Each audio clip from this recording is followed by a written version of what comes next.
তুই ডেইলি সকাল 10টার আগে এইখানে এসে বসে থাকিস কেন রিদি? এলাকার মানুষ যেতে আসতে দেখতে পায় তোকে। কথাটি বলে পাশের প্লাস্টিকের ছোট্ট টি টেবিলে নাস্তার ট্রে রাখলেন সুলতানা বেগম। ইয়ারফোন কান থেকে সরিয়ে রিদি মুচকি হাসিটা আড়াল করে বলল, সকালের রোদ গায়ে লাগাতে বসি আম্মু। সকালের রোদে অনেক উপকার আছে, ভিটামিন ডি পাওয়া যায়। তোদের এখনকার মাইয়াদের আরো কত ঢং বাইর হবে। বলে সুলতানা বেগম চলে গেলেন। পিছু থেকে মুখ ভেঙচি করে চায়ের কাপ হাতে নিয়ে চুমুক দিল রিদি। মোবাইলে তাকিয়ে দেখে নিল ঘড়িতে এখন 9:40। এখনই মানুষটা চলে আসবে। রিদি বসে আছে দোতলার বারান্দাটায়। জায়গাটা অনেক আঁটোসাঁটো। সে রোজ চেয়ার নিয়ে এসে বসে পাশে ছোট্ট একটি প্লাস্টিকের টেবিলেই বই রাখে, যেন রোদে বসে পড়তে এসেছে সে। বারান্দার দুই পাশে 2টা টবে ফুল গাছ আছে, সাদা ফুলও ফুটেছে। বারান্দার উত্তর পাশ ঘেঁষে গ্রিলের কাছে এসে থেমেছে পেঁপে গাছ। পেঁপের ফলটা সে খুব একটা পছন্দ করে না, তবে এই গাছটির জন্যই চড়ুই পাখির কিচিরমিচির শব্দ শোনা যায় ভোরবেলায়। তখন ভীষণ ভালো লাগে হৃদির। এখান থেকে গ্রামের মূল রাস্তা আর মোহমায়া নদী দেখা যায়। বাড়ির উঠানের পরেই একটি পাঁচিল, এরপরেই রাস্তা, আর রাস্তার ওপারেই মোহমায়া নদীটি। সে যেহেতু দোতলার বারান্দায় বসে আছে, তাই এখান থেকে দেখা যায় সবকিছু। এই রাস্তাটি এসেছে তাদের উপজেলা শহর মহুগঞ্জ থেকে। নদীর নামেই এই নামকরণ করা হয়েছে।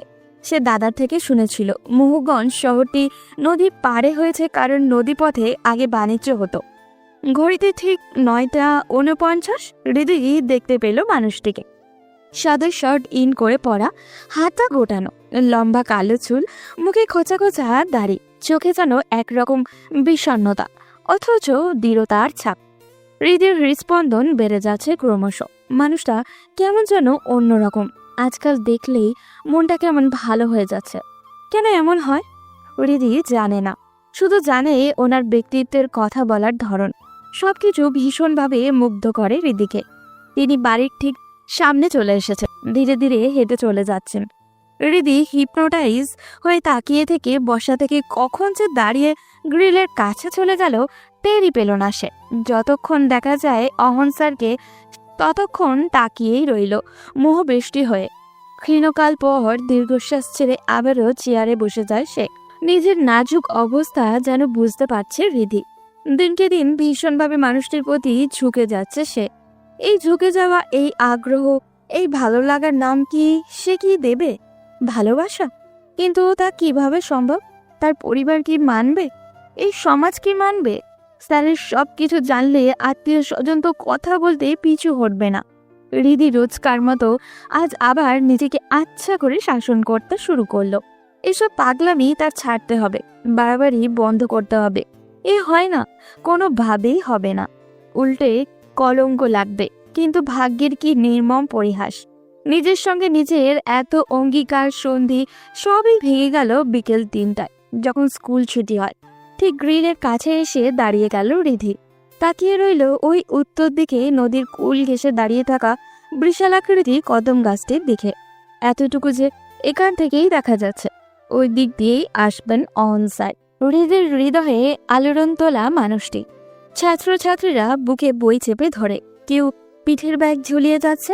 হৃদির চোখ কেবল একটি মানুষকেই খুঁজছে। ক্ষীণ সময় পর দেখা গেল মানুষটিকে। হৃদির ঠোঁটের কোণে এক চিলতে হাসি খেলে গেল, কিন্তু মন ভরে দেখতে পারল না কিছু। পিছু থেকে বেরসিক সেই একটি সুর ভেসে এলো। কি দেখতে আসিস এভাবে দাঁড়িয়ে? কেঁপে উঠে ফিরে তাকায় রিধি। মা এসে দাঁড়িয়েছেন পেছনে। নিজেকে দ্রুত সামলে নিয়ে মুচকি হেসে বলল, বাচ্চাদের দেখছিলাম, প্রাইমারি স্কুলের জীবন কত সুন্দর। জোয়ান মাইয়া এত বারান্দায় এসে উকিচুকি না দেওয়াই ভালো। সারাদিন শুধু বারান্দা আর বারান্দা। আমার ঘরের ভেতর সারাদিন দম বন্ধ লাগে। বলে রিধি রুমের দিকে চলে গেল। রিধি যে ভীষণ বাজেভাবে নিজের আত্মনিয়ন্ত্রণ হারিয়ে ফেলছে সেটা টের পেলেই পর কয়েকদিন। বৃহস্পতিবার সরকারি ছুটি থাকায় পরের 3 দিন রিধি ভীষণ অস্থির দিন কাটালো। শুক্র শনিবারে তো এমনিতেই ছুটি থাকে, তা না 3 দিন স্যারকে দেখতে পেল না সে। শনিবার ভোরে সে নিজের অজান্তেই যেন বারান্দায় গিয়ে বসলো। রাস্তা দিয়ে তাকিয়ে রইল আনমনে। একটা কবিতা কথা মনে পড়ল হৃদির। আজ প্রথম কবিতাটি মর্মার্থ অনুবাদন করতে পারল সে। আগে ভাবতো এটা কেমন কথা, 1 কোটি বছর হয়ে তোমাকে দেখিনি। মানুষ তো 1 কোটি বছর বাঁচে না, কিন্তু আজ সে সঠিক বুঝতে পারছে 1 কোটি বছর হতে যে বড়জোর 2-3 দিন সময় লাগে। হৃদি মোবাইলটি বের করে মহাদেব সাহার কবিতাটি গুগলে সার্চ দিল, তারপর পড়তে লাগলো মন্ত্রমুগ্ধের মতো। 1 কোটি বছর হয় তোমাকে দেখি না, একবার তোমাকে দেখতে পাবো এই নিশ্চয়তাটুকু পেলে বিদ্যাসাগরের মতো আমিও সাঁতরে পার হব ভরা দামোদর, কয়েক হাজার বার পাড়ি দেব ইংলিশ চ্যানেল।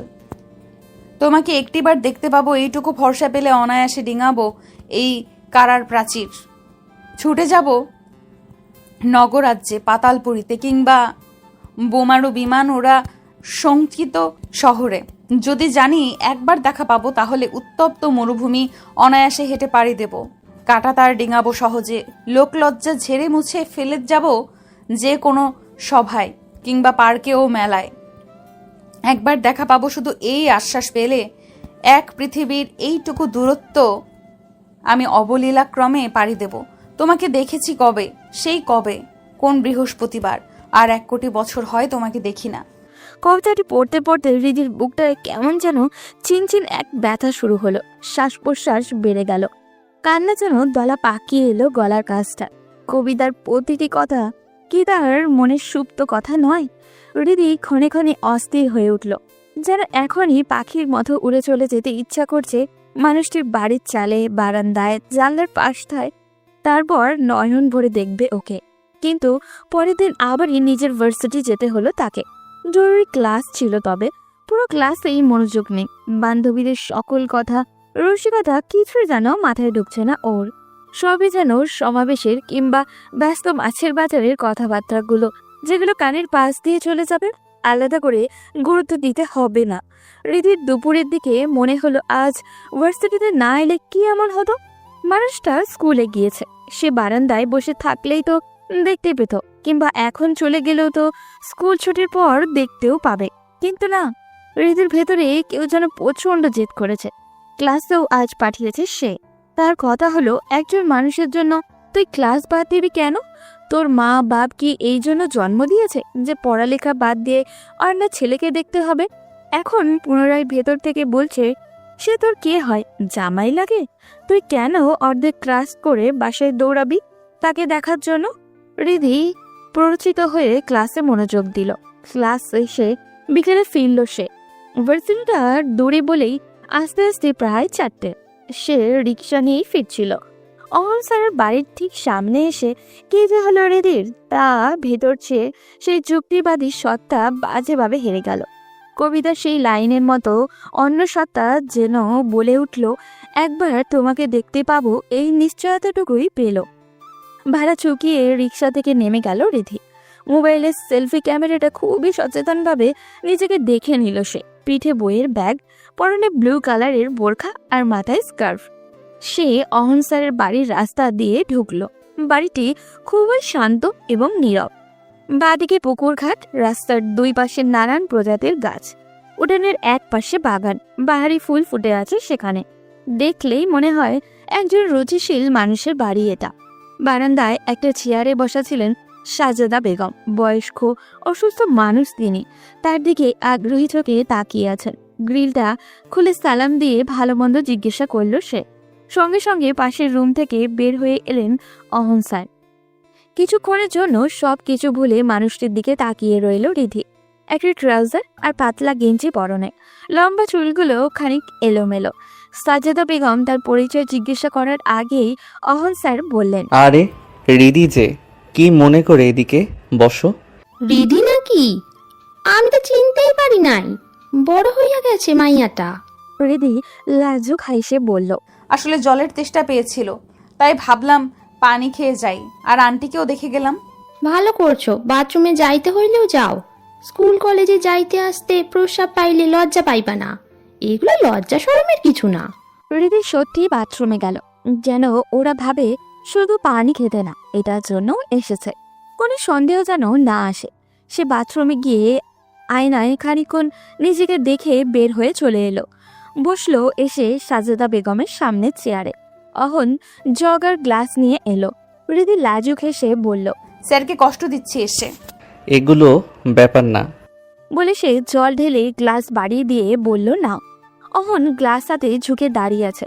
হৃদি ওর চুলের দিকে তাকালো। কালো কুচকুচে লম্বা চুলগুলো একেবারে তার নাকের কাছে চলে এসেছে। কেমন এক মিষ্টি ঘ্রাণ এলো তার নাকে। গ্লাসটি আনার জন্য হাত বাড়াতে গিয়ে বাঁধল বিপত্তি। কেউ যেন তার হাতটা ধরে আটকে আছে। মনে হচ্ছে গ্লাসটা আনার সময় যদি ওনার হাতের সঙ্গে স্পর্শ লেগে যায়। জলের তৃষ্ণা এবার সত্যিই পেল। গলা শুকিয়ে যেন কাঠ হয়ে গেল হৃদির। হাত বাড়িয়ে গ্লাসটি ধরল সে। কি হলো রিদি, তুমি কাঁপাকাঁপি শুরু করলে কেন? হৃদির লজ্জায় এবার কান গরম হয়ে গেল। সে কোনো উত্তর না দিয়ে গ্লাস এনে এক চুমুকে সবটুকু জল খেয়ে ফিরিয়ে দিল গ্লাসটা। তুমি বসো, আমি চা বসিয়েছি। না স্যার, তা লাগবে না, আমি তাহলে যাচ্ছি। এই বসো মাইয়া, এত তাড়াহুড়োর কি হয়েছে? বসো, চা খাইয়ে যাও। মানে স্যার আমার জন্য চা জল দিয়ে আনবে? তোকে দিব? মেহমান আসলে চা জল দিবটাকে?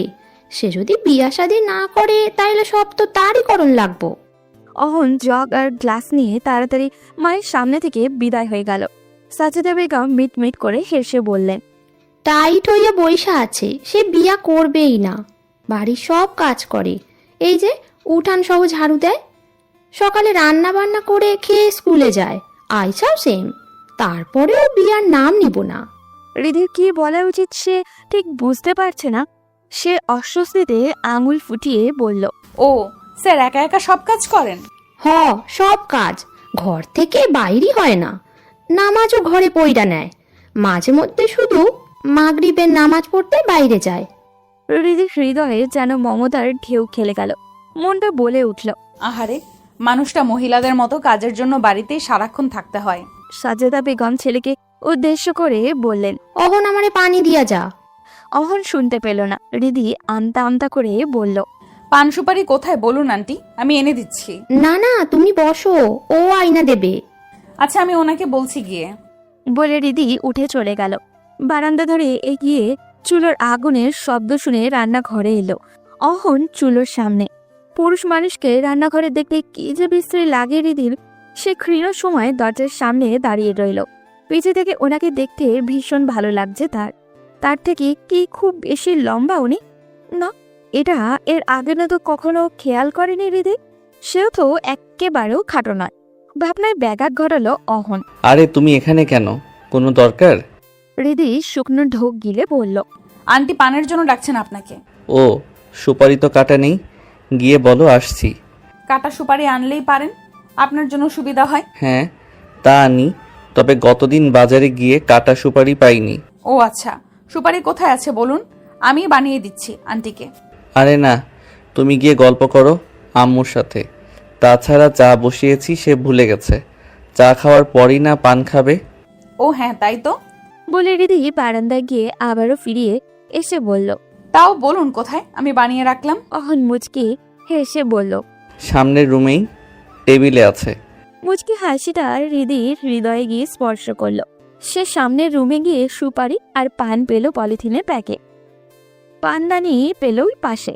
এগুলো নিয়ে বারান্দায় গিয়ে বলল, আন্টি, স্যার তো বললেন আপনি চা খেয়ে পান খাবেন, আমি না হয় সবগুলো সুপারি বানিয়ে রেখে দিচ্ছি। এই মাইয়া, কি বলো এইসব? তোমার এগুলো করা লাগবো না। আয়সা বসো তো। সমস্যা নেই আন্টি। বানাইবেই যখন, তাইলে কিচেনের টেবিলটাই গিয়া আরামে চেয়ারে বইসা বানাইয়া না। যে আচ্ছা বলে চলে গেল হৃদি। চেয়ার টেনে বসে সুপারি বানাতে শুরু করলো। অহন তার দিকে তাকিয়ে বলল, চা কি এখানেই খাবে তুমি? তাহলে আম্মুকে নিয়ে আসি এখানে। আচ্ছা বলে মাথা নাড়ালো হৃদি। অহন গিয়ে মাকে নিয়ে আসলো। সাজেদা বেগম বসে ওর সুপারি বানানো দেখতে লাগলেন। অহন 3 কাপ চা বানিয়ে বিস্কুট আর চায়ের ট্রেটা করে এনে দিলেন। সেও বসলো চেয়ার টেনে। সুপারি পরে বানাও, চা নাও। 3 জনই চায়ের কাপ হাতে নিলেন। অহন চায় চুমুক দিয়ে বলল, আঙ্কেল তো অনেক দিন হয়ে গেল দেশে আসেননি, তাই না? আসবেন আর কবে? এই বছর আসবেন না আর? সাজেদা বেগম চায় চুমুক দিয়ে বললেন, ওর বাবা সৌদি থাকেন, তাই না? না, স্পেন থাকে। তাইলে তোমাদের নিল না কেন? ইউরোপ তো ফ্যামিলি নেওন যায়। আম্মুর ইচ্ছে নেই, তবে আমার অনার্স শেষে স্টুডেন্ট ভিসায় ইংল্যান্ড পাঠানোর ইচ্ছা আছে। ওখানে আমার খালা থাকেন। ভালো ভালো, দেশে থাইকা কি হইব, এই দেশে কিচ্ছু নাই, বিদেশ যাও। অহন যুক্ত করে দিয়ে মাকে বলল, ওকে তো আমি ইন্টারে থাকতে টিউশনি পড়িয়েছিলাম, তখন একদিন বললাম ইন্টার শেষে IELTS দিয়ে চলে যাক, যেহেতু ফ্যামিলির বাইরে পাঠানোর ইচ্ছা। আন্টি আমাকে বলেছিল মেয়েটা এখন অনেক ছোট, অনার্স দিয়ে যাবে।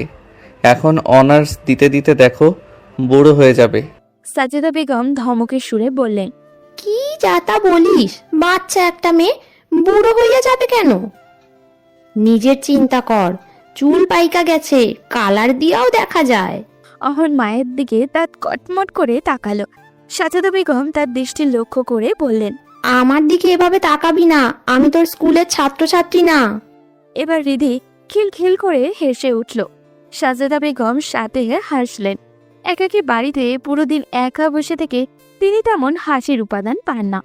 চা পানের পর রিধি তাদের সাথে গল্প করতে করতে সুপারি কেটে দিয়ে বাসায় ফিরল। আসার সময় সাজেদা বেগম খুবই মিনতি করে বলে দিয়েছেন সে যেন মাঝে মাঝে এভাবেই তাদের বাড়িতে ওঠে। রিধিও কথা দিয়ে এসেছে সে যাবে। বাড়িতে ফেরার পর থেকে রিধি পুরো সন্ধ্যা পিছনে শুয়েই কাটিয়েছে। সুলতানা বেগম একবার এসে কপালে হাত দিয়েও দেখেছেন অসুখ এলো কিনা। বিকেলে দেরি হওয়ার কারণ এসে মাকে বলেছে বান্ধবীর একজনের বাড়িতে চলে গিয়েছিল, স্যারের বাসায় গিয়েছে বললে তেমন কিছু একটা হতো না। তবু রিধি অতি সাবধানে মায়ের কোনো সন্দেহ আসুক সে চায় না। বান্ধবীর বাসায় গিয়ে খারাপ কোনো বাতাস লাগিয়ে এসেছে কিনা সেটা এখন সুলতানা বেগম বোঝার চেষ্টা করছেন। রাত 9টার দিকে তাকে ঠেলে তুলে সুলতানা বেগম খাবার টেবিলে নিলেন। রিধি চুপচাপ খেয়ে এসে শুয়ে পড়ল। ঘুম আসার পূর্ব অবধি পুরো সময়টা সে গুটিসুটি মেরে শুয়ে শুধু অহনের কথাই ভাবছে। বড় ভালো লাগছে রিধির। বিকেলের প্রতিটি মুহূর্তে প্রতিচ্ছবি তার চোখে ভাসছে। হাত থেকে গ্লাস নেওয়ার মুহূর্তে কাঁপাকাঁপি করেছে কেন কথাটি স্মরণ করতেই মুখ লজ্জায় লাল হয়ে গেছে। কান দিয়ে যেন গরম ভাব বের হচ্ছে ওর। এইসব মধুর ভাবনার ভেতর দিয়ে সে ঘুমিয়ে এক মধুর স্বপ্ন দেখে ফেলল। দেখে বিকেলের মতো সে অহনদের বাসায় আছে। সাজেদা বেগম চা খেতে বলেছেন, সে চা বসিয়েছে গিয়ে। তখনই হঠাৎ অহন এসে তাকে পিছু থেকে জড়িয়ে ধরে চুলের নাক ডুবিয়ে বলল, রিদি, তোমার চুল এত এনার্জেটিক কেন বলো তো? এত লম্বা, ঘন কালো। রিধি মুচকি হেসে বলল, ছাড়ুন তো, চুল আবার এনার্জেটিক কি করে হয়? অহন তাকে টেনে নিজের দিকে ঘুরিয়ে কোমর জড়িয়ে ধরে গালে একটা চুমু খেয়ে বলল, এত জানতে হবে না তোমার। ঠিক আছে ছাড়ুন, রান্নাঘর রান্নাবান্নার জায়গা, এসব ঢঙের না। বলে সে মুচড়ি করছে। অহন ফিচেল হাসি দিয়ে হাতের বাঁধন আরো শক্ত করলো। রিধি মুচড়ি আরো বাড়িয়ে দিল। এভাবে হঠাৎ ঘুম ভেঙে দ্রুত উঠে বসলো রিধি। গলার কপাল ঘেমে গেছে, শ্বাস প্রশ্বাসও ঘন। পানির পিপাসা পেল রিধি। উঠে গিয়ে পানি পান করে এসে এলো সে। এরপর পুরো রাত এদিক ওদিক পাশ ফিরে কেটে গেল। ঘুম এলো না তার। পরদিন ঘুম ভাঙলো বেলা 11টায়। উঠে মোবাইলে টাইম দেখে সে অবাক হয়ে গেল। কিচেনে গিয়ে মাকে বলল, এত বেলা হয়েছে, আমাকে ডাক দাওনি কেন আম্মা? গতকাল থেকে কি জানি হয়েছে তোর, তাই ভাবলাম ঘুমা, উঠেই বা কি করবি। সে ভেতরে ভেতরে ক্ষুব্ধ হয়ে ব্রাশে পেস্ট নিয়ে বারান্দায় এলো। মেজাজটাই খারাপ হয়ে গেছে রিধির। ওনাকে আজ ভোরে আর তার দেখা হলো না। এখন সে বিকেল 3টা অবধি অপেক্ষা করতে হবে। আজ উনি কি পরে এসেছেন? রিধির ধারণা আজ সাদা শার্ট ইন করে পরে এসেছেন। অহন স্যারের সবকিছু তার মুখস্থ কিনা। উনি একদিন টি শার্ট পরে আসেন, ও তো আরেকদিন শার্ট, মাঝে মাঝে পাঞ্জাবিও পরেন। রিধি বাথরুমে চলে গেল। ফ্রেশ হয়ে বের হয়ে নাস্তাও করলো। এরপর পুরো দিনটা কাটালো একরকম অসহ্য যন্ত্রণায়। কখন 3টা হবে, অহন স্যারকে দেখা মিলবে, এভাবে আরও মাসখানেক চলে গেল রিধির। দিনকে দিন তার মস্তিষ্ক যেন অহন স্যারের দখল নিয়ে নিচ্ছেন। এক পর্যায়ে সে নিজের সঙ্গে আপোষই করতে হলো। বুঝতে পারল নিজের কাছে আর মনের নিয়ন্ত্রণ নেই। সে ভীষণ বাজেভাবে এই মানুষটির প্রেমে পড়ে গেছে। তার ব্যক্তিত্বের গম্ভীর ভয়েসের সৌন্দর্যের ঠিক করলো একদিন গিয়ে অহন স্যারের সামনে দাঁড়াবে সে। নিজের ভালো লাগার কথা দুম করেই বলে দেবে। পরে যা হবে দেখা যাবে। পরের দিনই প্রকৃতি তার প্রতি সহায় হলো। সকাল 9:40 আকস্মিক বৃষ্টি নেমেছে। রিধি তখন বারান্দার চেয়ারে বসে অহন স্যারেরই অপেক্ষায়। হঠাৎ বহু দূরে মানুষটিকে দেখতে পেল। বৃষ্টিতে ভিজে দ্রুত আসছেন তিনি। প্রথমে হাসিও পেল ওর, কিন্তু পরক্ষণে দ্রুত মায়ের রুমে গিয়ে বলল, বারান্দা থেকে দেখেছি অহন স্যার বৃষ্টিতে ভিজে দৌড়ে আসছেন। ছাতাটা দিয়ে আসি নাকি আম্মু? উনি পরে তো দিয়ে যেতে পারবে। ও আচ্ছা, তাইলে যা, তাড়াতাড়ি ছাতা দিয়ে আয়। রিদি ছাতা নিয়ে তাড়াতাড়ি ওড়না ঠিক করে মাথায় দিয়ে বাইরে বের হলো। অহন স্যার তখন একেবারে তাদের বাড়ির গেটের সামনে চলে এসেছে। সে মুচকে হেসে বলল, কি অবস্থা স্যার, ছাতা নিয়ে বের হতেন? বুঝিনি, হঠাৎ বৃষ্টি চলে এলো। তুমি কোথাও যাচ্ছ নাকি? না, আপনি ছাতার নিচে আসুন, আমাকে বাসায় দিয়ে ছাতা নিয়ে চলে যান। এত দূর এভাবে যেতে পারবেন না। হ্যাঁ, তা ভালো বলেছ। আমার আবার বৃষ্টির পানি মাথায় লাগলেই জ্বর আসে। বলে তিনি গেটের কাছে এসে ছাতা হাতে নিয়ে রিদির দিকে তাকিয়ে যেন কিছু একটা ভাবছেন। রিদি ওনার অস্বস্তি টের পেয়ে বলল, ঠিক আছে, আপনি ছাতা নিয়ে চলে যান, আমার মাথায় ওড়না আছে, চলে যাচ্ছি। না, তা হয় না, তোমাকে বাড়িতে দিয়েই যাই। বলে ছাতা তুলে ধরলেন। রিদি ছাতার নিচে আরো ঘনিষ্ঠ হয়ে এলো ওরা দুজন হাঁটতেও লাগলো। রিদি মাথা নুইয়ে হাঁটছে। স্যারের পায়ে চটি জুতো, উনি সব সময়ই এইরকমই জুতো পরেন। পায়ে জুতার ফিতায় সাদা দাগ পড়ে যায়। খুবই ধীর গতিতে হাঁটছেন তিনি। হয়তো জুতো থেকে কাদা পানি পিঠের দিকে উঠে যাবে, তাই রিদি মনে মনে ভাবছে এখন কি তার সেই কথাটা বলার কি উপযুক্ত সময়। ভাবতে এই ভয়ে কেমন যেন বুক কাঁপতে শুরু করলো ওর। খানিক এগিয়ে গিয়ে দেখা গেল সুলতানা বেগম দাঁড়িয়ে আছেন। অহন স্যার গেটের কাছে গিয়ে বললেন, যাও তুমি, আমি ছাতা আসার সময় দিয়ে যাব। তারপর সুলতানা বেগমের দিকে তাকিয়ে সালাম দিতেই তিনি জবাব দিয়ে বললেন, ভেতরে এসে বইসা যাও অহন, এসে চা খেয়ে যাও। না আন্টি, অন্যদিন আসবো। আরে আসো, মাথা টাথা মুইছা যাও, স্কুলের টাইম তো আসেই। রিদিও মায়ের সঙ্গে জোর দিয়ে বলল, না স্যার, সময় আছে, আসুন ভেতরে। অহন ইতস্তত করে ভেতরে এলো। সুলতানা বেগম মেয়েকে গামছা এনে দিতে বললেন। রিদি দ্রুত গিয়ে গামছা এনেও দিল। অহন মাথা মুছে ফিরিয়ে দিল গামছা। আসো, ভেতরে এসে বসো। না আন্টি, এখন যাচ্ছি। রিদি পুনরায় বলল। আসুন না, বসে যান। অহন ভেতরে এলো। তাকে বসতে দেওয়া হলো টিভি রুমের সোফায়। রিদি দাঁড়িয়ে রইল দরজার কাছে। সুলতানা বেগম ভেতরে গেলেন। তোমার মায়ের কি অবস্থা বাবা? এই তো আগের মতোই। আর হ্যাঁ রিদি, তুমি ওই দিন গিয়ে তো আর যাওনি। এদিকে আম্মুকে কি মায়া লাগিয়ে এসেছো। দুদিন পর পর তোমার কথা বলে। আর সুপারি কেটে দিয়েছিলে, সেগুলো নাকি অনেক চিকন চিকন হয়েছে। আমার সেরকম হয় না। বলে হেসে পেল সে। সুলতানা বেগম কিছু বুঝতে না পেরে মেয়ের দিকে তাকালেন। রিদি আমতা আমতা করে বলল, মাসখানেক আগে একদিন পানির পিপাসা পেয়েছিল, তারপর ভাবলাম তাদের বাড়িতে উঠে খেয়ে যাই। তখন আন্টিও সুপারির জন্য ওনাকে ডাকছিলেন, পরে আমি কেটে দিয়েছিলাম আর কি। ও আচ্ছা, বলিসনি তো আগে। খেয়াল ছিল না। আচ্ছা বাবা, বসো তুমি, আমি চা বানাইতেছি, চা খেয়ে যাবে। বলে চলে গেলেন। অহন রিদির দিকে তাকিয়ে বলল, বসো তুমি, দাঁড়িয়ে আছো কেন? রিদি গিয়ে সামনের সোফায় বসলো। একবার সে অহনের দিকে তাকিয়ে চোখ সরিয়ে নিল। ওর মুখ আজ ক্লিন শেভ রিদি একদম পছন্দ করে না, অথচ এই মানুষটিকে ক্লিন শেভের দারুণ লাগছে। তবে এটা ঠিক, দাড়ি রাখা ফ্যাশন হলেও দাড়িতে সুন্দর লাগেও। প্রায় মানুষকে সে দাড়ি থেকে ক্লিন শেভে বেশি সুন্দর লাগতে দেখেছে। সে আজ ভালোভাবে আবিষ্কার করলো সেই মানুষটার দলে অহন স্যারও আছেন। তা কি অবস্থা তোমার? আর কবে যাবে আমাদের বাড়িতে? আচ্ছা, পরে ভার্সিটিতে যেদিন যাব উঠে আসব। ঠিক আছে, কিন্তু তুমি আমাকে এত লজ্জা পাও কেন আজকাল? আমি বাঘ না ভাল্লুক? রিদির লজ্জা যেন আরো কয়েক গুণ বেড়ে গেল। সে মুচকে হেসে মাথা নুইয়ে ফেলল। মা তো তোমার প্রশংসায় পঞ্চমুখ। এই অল্প সময়ে কি এত প্রশংসা দেখলেন আন্টি? কত কিছু শুনবে সেই তালিকা। রিদি সামনে চুলগুলো কানে গুজে ওড়না টেনে বলল, বলুন। তুমি অনেক লাজুক মেয়েরা ভালো। আজকালকার মেয়েদের লজ্জা শরম নাই। তোমার গালের মাঝখানে তিল, এ ধরনের মেয়েরা অনেক লক্ষ্মী হয়। এরা জামাই সোহাগী। আটকে গেল অহন, যেন সে এই শেষের কথা বলতে চায়নি। রিদি লজ্জায় মাথা নুইয়ে আছে। সে এক হাতে কপাল ঘষছে আর এক হাতে কামিজের কোণের অংশ টেনে অস্বস্তি আড়াল করতে যাচ্ছে। এভাবে অনেকক্ষণ চলে গেল তাদের। হৃদি মোটেও ওর হৃদয়ের কথা বলতে পারল না, বলার কথা সামনে বসে কল্পনাও করতে পারল না। ভাবতেই তার কপাল গলা ঘেমে যাচ্ছে। প্রকৃতি তাকে যে সুযোগ দিয়েছিল সেটার ইতি টানলেন এসে সুলতানা বেগম।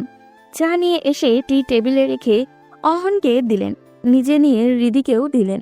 তিনজনই চায়ে চুমুক দিল। তারপর ক্ষীণ সময় নীরবতা ভেঙে সুলতানা বেগম বললেন, স্টুডেন্ট ভিসায় বাইরে যাইতে হইলে আইএলসে এখন কত পাইতে হয় বাবা? 6 তো মাস্ট লাগবে আন্টি। 6.5 হলে ভালো, তবে ওয়ার্ক পারমিট ভিসায় 4.5এই হয়ে যায়। ওকে তো স্টুডেন্ট ভিসাতে পাঠাইবো, ওর খালা তাই কয়। 6 কি পাইবো ও? পাবে, তবে অনেক পরিশ্রম করতে হবে।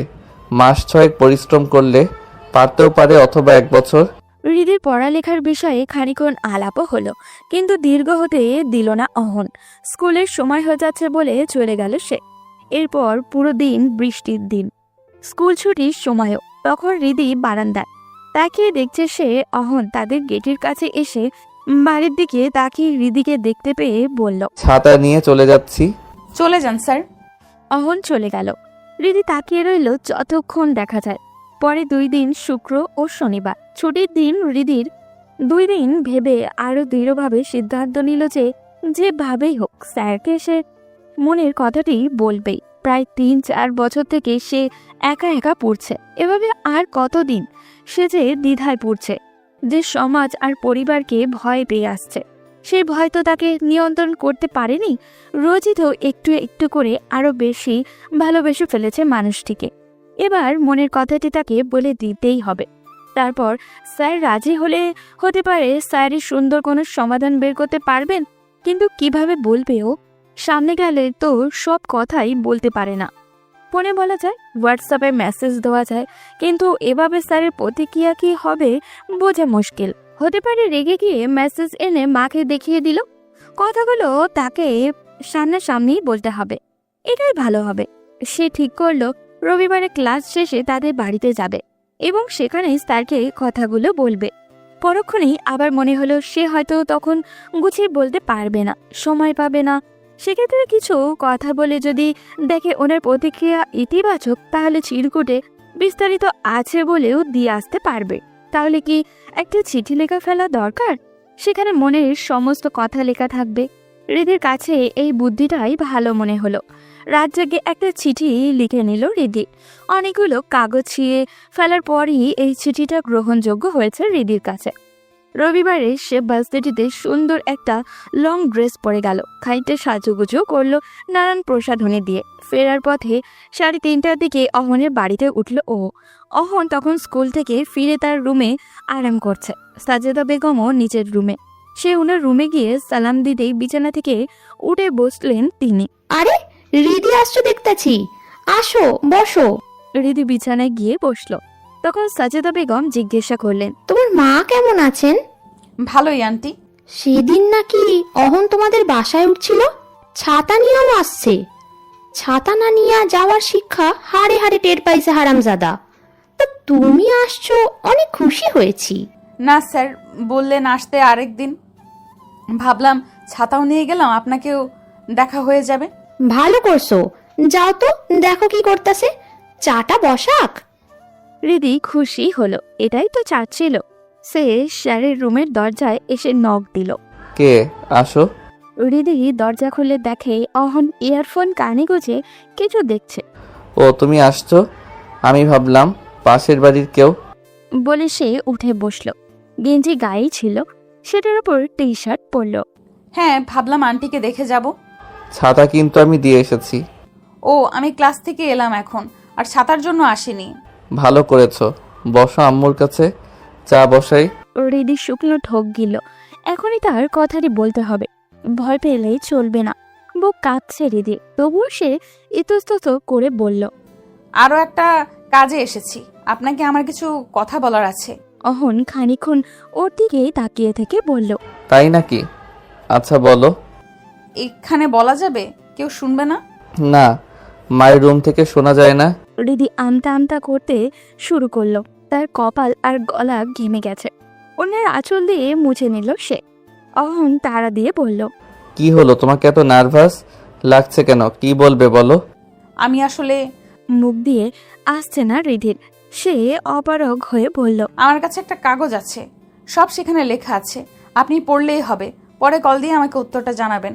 অহন অবাক হয়ে তাকিয়ে থেকে বলল, চিঠি? বুঝলাম না, কি বলতে চাচ্ছ? আচ্ছা দাও, আমি দেখে পরে জানাবো। রিধি ব্যাগ থেকে চিঠিটা বের করেই বাড়িয়ে দিল। অহন পড়তে শুরু করেছিল। রিধির হৃদস্পন্দন বাড়তে শুরু করলো। সেই সাথে সাথে বলল, আমি এখন যাচ্ছি, অন্যদিন আসবো।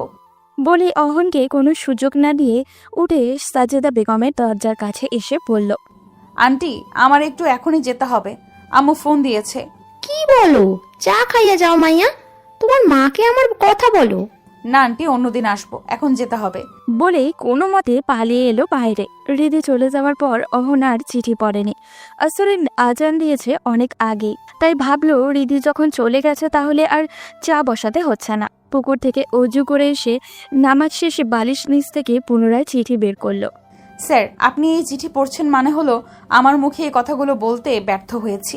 মেয়ে হয়ে জন্ম নিলে বোধহয় এই একটা সমস্যা, সব কথা মুখ ফুটে বলা যায় না। আমিও কয়েক বছর থেকে পারিনি। আমি জানি না আপনি আমার কথাগুলো কিভাবে নেবেন, খারাপ মেয়েও ভাববেন কিনা এটা নিয়ে চিন্তা হয়। তবুও কি করব বলুন, আমি অপারগ। আপনি আমাকে প্রায় 1 বছর পড়িয়েছিলেন। প্রতিদিন বাদ আসর নামাজ পড়ে আপনি আমাকে পড়াতে আসতেন। সময়টা নেহাত কম ছিল না। এই সময়টাতে আপনি আমাকে আপনার প্রেমে পড়তে বাধ্য করেছেন। আপনার কাছে পড়তে বসলে আমার এত ভালো লাগতো কেন জানি না। আপনার রাশভারী পুরুষালী ভয়েস আমাকে ভেতরে কেন এত আলোড়ন তুলতো আমি জানি না। আপনি এসে টেবিলে বসতেন, মাথায় তখনও টুপি থাকতো। টুপিটা খুলে টেবিলে রেখে চুলে আঙুল চালিয়ে ঠিক করতেন। এই দৃশ্যগুলো যে কি ভীষণ মিষ্টি আমি বোঝাতে পারবো না। আর আপনার চোখ এত বিষণ্ণ, যেন সে সাক্ষী দিত এই মানুষটিকে বাইরে থেকে যত ভালো মনে হচ্ছে, ভেতরে ঠিক ততটাই তার কষ্ট। আমার ভীষণ মন কেমন করতো, ইচ্ছা করতো আপনার কষ্টের ভার আমিও ভাগাভাগি করে নেই, আপনার একাকিত্বের সঙ্গী হয়ে যাই। আমি লুঙ্গি পরা পুরুষ মানুষদের পছন্দ করতাম না। আপনি মাঝে মাঝেই লুঙ্গি পরে চলে আসতেন পড়াতে। আমার তাতেও ভীষণ ভালো লাগতো দেখে, অন্যরকম ভালো লাগতো। আমি ইন্টার শেষ করলাম, ভালো রেজাল্ট করলাম আপনার ভালো গাইডের ফলে। এরপর আপনি পড়ানো বাদ দিয়ে দিলেন। আব্বা আম্মাও ভাবলেন এখন আর স্যার রাখার প্রয়োজন নেই, কিন্তু আমার মন মানে না। আমি রোজ আপনাকে দেখতে চাই, নয়ন ভরে দেখতে চাই। তাই 2 বেলা দোতলার বারান্দা দিয়ে আপনাকে একটু দেখবো বলে চাতক পাখির মতো অপেক্ষা করি। না দেখতে পেলে আমার কেমন তেষ্টা তেষ্টা পায়, যেন আপনি জল। আচ্ছা স্যার, আমার এই ভালো লাগার নাম কি বলবেন? এখন আমার কি করা উচিত বলবেন একটু? আমি আপনাকে ভালোবেসে ফেলেছি। আমি এত কিছু বুঝি না। আমি চাই সব সময় আপনাকে দেখতে, আপনার সঙ্গে থাকতে, আপনার একাকিত্বের সঙ্গী হতে। বাকিটা আপনার ইচ্ছা, আমাকে জানাবেন। ইতি আপনার প্রেমের ভিখারিণী। কাজী নজরুল ইসলামের গানের দাঁড়ালে দুয়ারে মোর কে তুমি ভিখারিণী, গাহিয়া সজল চোখে বেলা শেষের রাগিনী। এই ভিখারিণীর মতো আমিও আপনার দুয়ারে দাঁড়িয়েছি। পুরো চিঠি পড়ে অহনের শরীর ঘেমে গেল। সে এক গ্লাস জল খেয়ে ফ্যানের সুইচ টিপে বসলো বিছানায়। ওদিকে লজ্জা আর ভয় অস্থিরতায় তার মাথায় যেন কাজই করছে না। দ্রুত হেঁটে হেঁটেই বাসায় ফিরল রিধি। পুরো সন্ধ্যায় রিধির প্রচণ্ড ভয় হচ্ছিল। একেবারে এক একটা চিন্তা মাথায় এসেছে। একবার মনে হচ্ছে আশ্চর্য, সে মেয়ে মানুষ এটা কি করে করলো? সে স্যার কি চিঠি দিয়েছে? কোনো বিপদে পড়তে যাচ্ছে না তো? ও কোনো বদনাম হয়ে যাবে না তো? এগুলো ভেবে হৃদির গালা বরাবর শুকিয়ে যাচ্ছে। এবার মনে হচ্ছে উনি এখনো কিছু জানাচ্ছেন না কেন? চিঠি পড়া তো কবেই শেষ। এইরকম নানান নেতিবাচক চিন্তায় তার সন্ধ্যা কেটে গেল। রাতের খাবার পর বিছানায় এসে মোবাইল হাতে নিয়ে গায়ের লোম দাঁড়িয়ে গেল ওর। মোবাইলের নোটিফিকেশনে দেখা যাচ্ছে অমন স্যারের মেসেজ। কাপা কাপা হাতে মেসেজ সেন্ড করলো সে। রিদি, আমার কথাগুলো মনোযোগ দিয়ে শোনো। তোমার চিঠি ইতোমধ্যে আমি ছিঁড়ে পুকুরে ফেলে দিয়েছি, যাতে ঘুণাক্ষরে কেউ এগুলোর ব্যাপারে কিছু জানতে না পারে। তুমি যা করছো ভাবছো সবই ভুল হচ্ছে, চরম লেভেলের ভুল।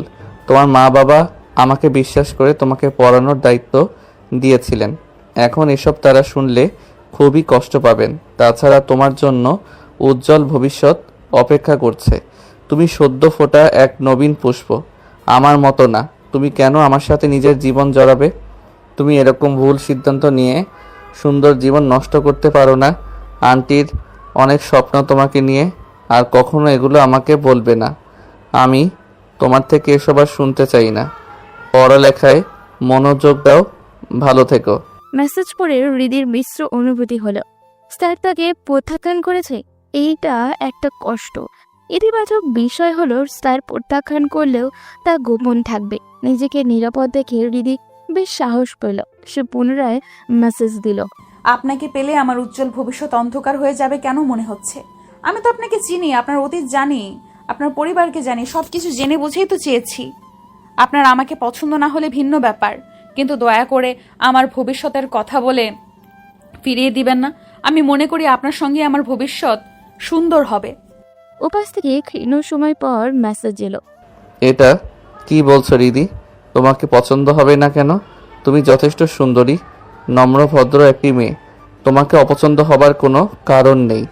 কেন ফিরিয়ে দিচ্ছি সেটা নিজেই ভেবে দেখো। তুমি বাস্তবতা বুঝতে চেষ্টা করো।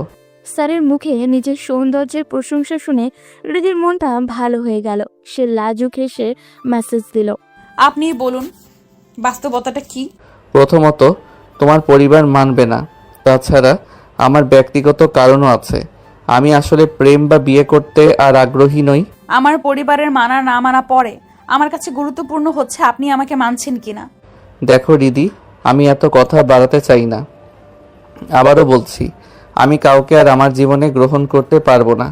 আমি আমার স্ত্রীর স্মৃতি নিয়েই এই জীবন কাটিয়ে দিতে চাই। তুমি ভালো থেকো। আমি আর এই বিষয়ে কথা বলতে চাই না। কথাটা শুনে হৃদি চুপ হয়ে গেল। এখন তার কি বলা উচিত? মানুষটি কেন এখনো মৃত স্ত্রী নিয়ে পড়ে আছে? চলে গেছে, তাকে তো আর ফিরিয়ে আনা যাবে না। বিষয়টা স্পর্শকাতর, তাই খুব সাবধানে হৃদি মেসেজ দিল। দেখুন স্যার, আপনার স্ত্রী মারা গেছেন প্রায় 6 বছর। আপনি আমাকে পড়াতে যখন আসতেন তারও মনে হয় 2 বছর আগে। আমি আপনার প্রেমে যখন পড়েছি তখন আপনার জীবনে আর কোনো নারী নেই। তাহলে বলুন, আমার ভালো লাগায় কি কোনো ত্রুটি আছে? আমি সেটা বলছি না, তোমাকে দোষারোপ করছি না। আমি কেবল এমনি প্রেম বিয়ে এসবে আগ্রহী না। যদিও আপনার ব্যক্তিগত বিষয়, তবুও কিছু কথা বলতে চাচ্ছি স্যার। না, আর কোনো কথা নয়। ভালো থেকো। আর কোনো মেসেজ দিও না। আমি এসব আলাপ করতে অস্বস্তি বোধ করছি। হৃদি এবার থেমে গেল। খানিকটা ভয় পেয়ে গেল সে। হয়তো আর মেসেজ দিলে স্যার রেগে যাবেন। সে মোবাইল বালিশের পাশে রেখে চুপচাপ শুয়ে থেকে স্যারকে নিয়ে ভাবছে, একটা মানুষ এমন হয় কি করে? প্রায় 6 বছর আগে প্রসবকালীন জটিলতার কারণে তিনি স্ত্রীকে হারান। সেই স্ত্রীর স্মৃতি নিয়ে এখন এত কম বয়সী একজন পুরুষ মানুষ বসে থাকবে? কত পরিচিত স্ত্রী থাকার সত্ত্বেও পতিতালয়ে যায়, পরকীয়ায় জড়ায়, সোশ্যাল মিডিয়ায় অন্য নারীর ইনবক্সে মাখামাখি করে। আর ওনার তো স্ত্রী আর জীবিতই নেই। তবুও কেন তাকে ফিরিয়ে দিলেন? তার মতো সুন্দরী তরুণীকে পেয়েও কেন মৃত স্ত্রীকে নিয়ে পড়ে থাকবেন? তাহলে কি একজন বিবাহিত পুরুষকেও প্রভাবিত করার মতো রূপ নেই হৃদির? কেমন যেন এক অদ্ভুত হচ্ছে ওর। মিশ্র অনুভূতি, সেটা রাগ না অভিমান কি জেদ বুঝতে পারছে না ও। সকাল 9:30।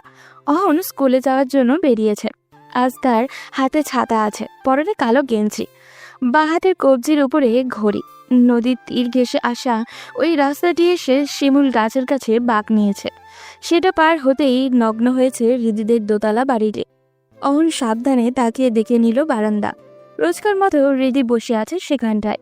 প্রায়ই সে হৃদিকে বারান্দায় বসে থাকতে দেখে, কিন্তু কখনো এর কারণ ও ভাবেনি। আজ ভাবছে সে, মেয়েটি কি তাকে দেখতেই এসে বসে থাকে এখানে? ওর প্রস্তাবের আগে তার এই ভাবনাগুলো আসেনি কেন? হয়তো সে চিন্তাও করেনি তার মতো একজন বিবাহিত পুরুষের প্রেমে পড়তে পারে হৃদি। তাই ওর সব কিছু ইতিবাচকভাবে নিয়েছে অহন। হৃদির বয়স কতই বা হবে? 22 বা 23 বছরের উপরে তো কোনো ভাবেই হবে না। অথচ তার বয়স 35 বছর হতে চলল। এই মেয়েটি তার প্রেমে পড়ে যাবে এটা চিন্তাতেও আসেনি কখনো। অহন বারান্দার দিকে না তাকিয়ে চলে যেতে চাচ্ছে। কিন্তু আজ বারবার চোখ চলে যাচ্ছে সেদিকে। হৃদি গ্রিল ধরে দাঁড়িয়ে আছে। ওর পরনে কমলা রঙের একটি কামিজ, হাত কোনই অবধি সেটার মাথার চুল একপাশে কপাল বেয়ে এসে পড়েছে। সে চোখ সরিয়ে নিল। হৃদিদের গেটের সামনে দিয়ে খানিকটা দ্রুত পদেই সে চলে গেল। আজ হৃদিকে একটু বেশি কি সুন্দর লাগছে তার কাছে। অহন এইসব ভাবনাকে গুরুত্ব দিতে চাইল না, চলে গেল স্কুলে। ফেরার পথেও দেখতে পেল ওকে। অহনের বুঝতে আর বাকি রইল না হৃদি সব সময় এভাবে তাকে দেখতেই দাঁড়িয়ে থাকে। এভাবে মাসখানেক চলে গেল। রোজ যেতে আসতে হৃদিকে বারান্দায় দেখতে পায় সে। অহন ভেতরে ভেতরে অবাক হয়। হৃদি তাকে আর কখনো মেসেজ দেয়নি, তাদের বাড়িতেও যায়নি, অথচ শুধু দূর থেকে তাকিয়ে কেবল দেখে তাকে। আরও এক সপ্তাহ খানিক পর এক শুক্রবার রাতে হঠাৎ তাকে অবাক করে দিয়ে হৃদির মেসেজ এলো। কেমন আছেন স্যার? সে দ্বিধায় পড়ে গেল। রিপ্লাই কি দিবে? সে তো শেষ দিন বলেছিল আর তাকে মেসেজ না দিতে। এখন সে রিপ্লাই দিতে যাবে কেন? মোবাইলটা বালিশের পাশে রেখে চোখ বুজে রইল। নানান ভাবনা মাথায় ঘুরতে শুরু করলো। তার কি রিপ্লাই দেওয়া উচিত? মেয়েটি তো এরপর আর এতদিন মেসেজ দেয়নি, ভদ্রতা থেকেও তো কথা বলা যায় নাকি? সে ফোন হাতে নিয়েই রিপ্লাই দিল, তবে খানিকটা গাম্ভীর্যের সুরে। হ্যাঁ, ভালো আছি, কিন্তু মেসেজ কেন দিয়েছ? কোনো জরুরি প্রয়োজন? উপাস থেকে এবার ভয়েস রেকর্ড এলো। সে অবাক হয়ে ইয়ারফোন কানে গুঁজে প্লে করলো। জরুরি কিছুর জন্য মেসেজ দেইনি। শুক্রবার তো, আজ 2 বেলা কেউ আমাদের বারান্দার দিকে বারবার তাকিয়ে আমাকে দেখেনি বলে মিস করছিলাম বলে ফিক করে হেসে দিল রিধি। অহন অবাক হয়ে গেল ভয়েস শুনে। রিধি হেসে হেসে ইয়ার্কির সুরে কথা বলছে। শেষ দিকে স্পষ্ট হাসলো ও। সে বারান্দায় তাকিয়ে রোজ 2 বেলা ওকে দেখে মানে? রিধি এইরকম ইয়ার্কি করে কথাটা বলতে পারে সে ভাবতেই পারেনি। সে তো ওদিকে তাকায় না, হঠাৎই চোখ চলে যায়, আবার চোখ ফিরিয়েও নেয়। মেজাজটা খারাপ হয়ে গেল তার। সে রিপ্লাইও দিল, তুমি তো খুবই বেয়াদব মেয়ে। আমি তোমার দিকে তাকাই মানে? আর হাসছো কেন? মনে রাখবে, আমি তোমার টিচার, তোমার এলাকার স্কুলের শিক্ষক। তুমি নিজেই বারান্দায় এসে বসে থাকো। আমি এগুলো পছন্দ করি না। পুনরায় ভয়েস দিল। কি আমি বেয়াদব? আপনি গালাগাল করছেন একটা যুবতী মেয়েকে, আর আমি আমার বারান্দায় দাঁড়িয়ে থাকলে অসুবিধা কি? আমি রোদ পোহাই, প্রকৃতি দেখি, তাতে আপনার কি? আমি রোজ দাঁড়িয়ে থাকবো। তুমি আমাকে মেসেজ দিও না, আর তুমি তোমার বারান্দায় দাঁড়িয়ে থাকো, আমার কি? দিলাম না আর আপনাকে মেসেজ। বারান্দার দিকে বারবার তাকিয়ে ছাত্রীকে দেখা যায়, আবার প্রেম করলে অসুবিধা। অহন পুনরায় ওর কথাগুলোর সাথে হাসির আভাসও পেল। মেয়েটি তার সাথে মজা করতে শুরু করেছে। আর কোনোদিন ওই বারান্দার দিকে তাকানো যাবে না। সে আর মেসেজের রিপ্লাইও দিল না। এরপর বেশ কয়েকদিন সে স্কুলে যেতে আসতে বারান্দায় একবার ওকে দেখে চোখ ফিরিয়ে দ্রুত বাড়িটা পেরিয়ে চলে যায়। এভাবে মাসখানেক চলে গেল। হঠাৎ সে কিছুদিন ধরে লক্ষ্য করে হৃদি আর বারান্দায় আসে না। আগে 2 বার এলেও এখন একবারও আসে না। এভাবে গুনে গুনে 3 দিন চলে গেল। হৃদির দেখা পাওয়া আর যায় না। একবার মনে হয় কোনো অসুখ বিসুখ হলো না তো ওর, আবার মনে কোথাও বেড়াতে গেল নাকি। রাস্তা দিয়ে যাওয়ার সময় তাও মনে হয় না। কেচি গেট খোলা দেখা যায়। বারান্দার দড়িতে হৃদির ভেজা কাপড়গুলো ঝুলতে থাকতে দেখা যায়। এতদিনে হৃদির সকল কাপড়ের রং মুখস্থ হয়ে গেছে তার। সে বুঝতে পারে ও বাড়িতেই আছে, কিন্তু বারান্দায় আর আসে না। হয়তো অসুস্থ, নয়তো এমনিতেই আর আসে না। তার কি ওদের বাড়িতে যাওয়া উচিত? গিয়ে কি বলবে সে হৃদি বারান্দায় আসে না কেন? এটা তো বলা যায় না নাকি? নিজ থেকে মেসেজ দিতেও অস্বস্তি বোধ করছে ওর। এভাবে আরো দিন কয়েক যেতেই সে অস্থির হয়ে উঠল। একদিন রাতে রীতিমতো ছটফট করতে শুরু করলো অহন। সিদ্ধান্ত নিল মেসেজ দিবে। সে মোবাইল বের করে মেসেজ দিল। তোমাকে আজকাল দেখাই যায় না, অসুস্থ নাকি? মেসেজ সিন হলো না। 2টো চিহ্ন দেখালেও সেটা সবুজ আর হলো না। অহন ভেতরের অস্থিরতা নিয়ে অপেক্ষায় রইল। বিরক্তিকর এই অপেক্ষার রাত 2টা পেরিয়ে হলো 3টা, তবুও মেসেজ সিন করেনি হৃদি। ঘুম এলো তার একটু পরেই। আর সে ফজরের নামাজও পড়তে পারল না। ঘুম ভাঙল সকাল 8:30টার দিকে। উঠেই মোবাইল হাতে নিয়ে দেখে হৃদির মেসেজ। আমি আর বারান্দায় যাব না ঠিক করেছি। আপনি রোজ কষ্ট করে নিজেকে ধরে বেঁধে মাথা নুইয়ে আমাদের বাড়ির সামনে দিয়ে যান। এর থেকে আমার বারান্দায় না দাঁড়ানোই ভালো। আপনার মনের ওপর এবং ঘাড়ের ওপর চাপ পড়ুক তা আমি চাই না। অহন হাঁপ ছেড়ে বাঁচল। তার মানে অসুখ বিসুখ হয়নি ওর, কিন্তু গায়ে খুব লাগলো কথাটাতে। সে রিপ্লাইও দিল, আমি কষ্ট করে মাথা নুইয়ে যাব কেন? আমার এদিক ওদিক তাকানোর অভ্যাস নেই। মেসেজটি দিয়ে সে ব্রাশে পেস্ট নিয়ে বাথরুমে চলে গেল। ফ্রেশ হয়ে এসে বের হয়ে হৃদির মেসেজ পেল। না তাকালে জানলেন কিভাবে আমি বারান্দায় যাই না? কেন, আমি কি কানা? একবার হলেও তো চোখ যায়। তা কেউ বারান্দায় না গেলে আপনার মেসেজ দিয়ে খবর নেওয়ার কি আছে? অহন চুপ করে থেকে ক্ষীণ সময় পর মেসেজ দিল। এমনি ভাবলাম অসুখ বিসুখ হলো কি না। একটা কথা বলি, কি কথা? এইভাবে কি একটা জীবন চলে? আন্টির জন্য হলেও তো আপনার বিয়ে করা দরকার। হ্যাঁ মানলাম আগের স্ত্রীর স্মৃতি ভুলতে পারছেন না, অন্য মেয়ের কথা ভাবতে পারছেন না, কিন্তু নিজে একদম মনের দরজা বন্ধ করে বসে থাকলে কি আগ্রহ তৈরি হবে? আপনি ধীরে ধীরে কথা বলতে হবে, মিশতে হবে, দেখবেন নতুন করে স্বপ্ন আসবে, ভালো লাগা তৈরি হবে। জানি অনধিকার চর্চা হচ্ছে, ছোট মুখে বড় বড় কথা বলে ফেলছি, আমার কোনো ভুল হলে দুঃখিত। বাবা, তুমি তো অনেক বড় হয়ে গেছো মনে হচ্ছে। যাই হোক, আমি আগেই বলেছি আমার স্ত্রীকে ছাড়া আর কোনো মেয়েকে আমি ভাবতে পারি না। আপনার স্ত্রীও কিন্তু চাইবেন না ওনার মৃত্যুর পর আপনার মতো একজন ইয়াং মানুষ অবিবাহিত থাকুক, জীবনটা এইভাবে কাটিয়ে দিক। উনি নিশ্চয়ই চাইবেন আপনি সুখে শান্তিতে থাকুন। তাছাড়া কতদিন এইভাবে স্কুল শেষে আবার নিজেও রান্নাবান্না করবেন? আপনি ঘুম থেকে উঠে ফ্রেশ হয়ে গোসল করে টেবিলে খাবার পেতে চান না? সন্ধ্যায় কেউ আপনার জন্য চা নিয়ে এসে পাশে বসুক চান না? ভেবে দেখুন কত সুন্দর হতে পারে আপনার জীবনটা। ভালো থাকো, আর কোনো কথা নয়। আমি মেসেজ দিয়েছিলাম অসুস্থ কিনা জানতে, আর কোনো কথা নেই আমার। বলে সে ডাটা অফ করে দিল। মেয়েটি তার মাথা নষ্ট করে দেবে মনে হচ্ছে। ক্ষীণ সময় পর পুনরায় ভাবে, সত্যিই তো তার দিন দিন কেমন যেন চিন্তাভাবনা পাল্টে যেতে শুরু করেছে, যেন নতুন কোনো অনুভূতি তৈরি হচ্ছে হৃদিকে ঘিরে। এই ভাবনাগুলো মাথায় আসতেই তার মনে নতুন একটা ভয় বাসা বাঁধতে শুরু করলো। এই ভয় দূর করতে আর মাথা থেকে হৃদির চিন্তা সরাতে মোবাইল রেখে চলে গেল সে রোজকার কাজকর্মে। সকাল 9:30, হৃদি ছাদে চলে এলো। কিছুদিন থেকে এই রকমই করছে সে। কখন স্যার এদিকে আসবেন সেই অপেক্ষায় পায়চারি শুরু করলো। মিনিট 5 পরে শিমুল গাছের নিচ দিয়ে অহনকে আস্তে দেখে ছাদের দেওয়ালের পাশে বসে গেল সে। শুধু চোখটা বের করে তাকিয়ে রইল। আজ তার পরনে ব্লু কালার টি শার্ট আর জিন্স পরেছে, বেশ লাগছে দেখতে। কাছাকাছি আসার পর হৃদি স্পষ্ট দেখতে পাচ্ছে অহন স্যার বারবার বারান্দার দিকে তাকাচ্ছেন। বেশ মজাও পাচ্ছে হৃদি। স্যার কি তার প্রতি খানিকটা দুর্বল হতে শুরু করেছেন? নিশ্চয়ই তাই, হৃদি অনুভব করতে পারে সেটা। মাথায় দুষ্টুমি চাপলো ওর। হোয়াটসঅ্যাপে মেসেজ দিল সে। এত দেখার মন চাইলে বিয়ে করে নিন, সারাদিন নয়ন ভরে দেখতে পারবেন। আমারও আর মায়ের বকা শুনে বারান্দায় বসে দেখতে হবে না। অহন পকেট থেকে মোবাইলটা বের করেছে। ও এখান থেকে দেখতে পাচ্ছে সেটা। মোবাইল হাতে নিয়ে মেসেজ সিন করে পুনরায় ঘুরে বারান্দার দিকে তাকালো। কই, কাউকে তো দেখতে না পেয়ে রিপ্লাই দিল। এসব ফাইজলামো কথাবার্তা আমি পছন্দ করি না দিদি। কিন্তু আমারও খুব পছন্দ। প্রিয় মানুষের সাথে একটু ফাজলামো না করলে হয়? আমি তোমার স্যার, বুঝে শুনে কথাগুলো বলো। এত স্যার স্যার করবেন না। আমি আপনার কাছে স্কুলে পড়িনি, টিউশনে কয়েকদিন পড়িয়ে খুব স্যার হয়ে গেছেন। 2 দিন পড়ালেও স্যার। থাকুন আপনার স্যার নিয়ে।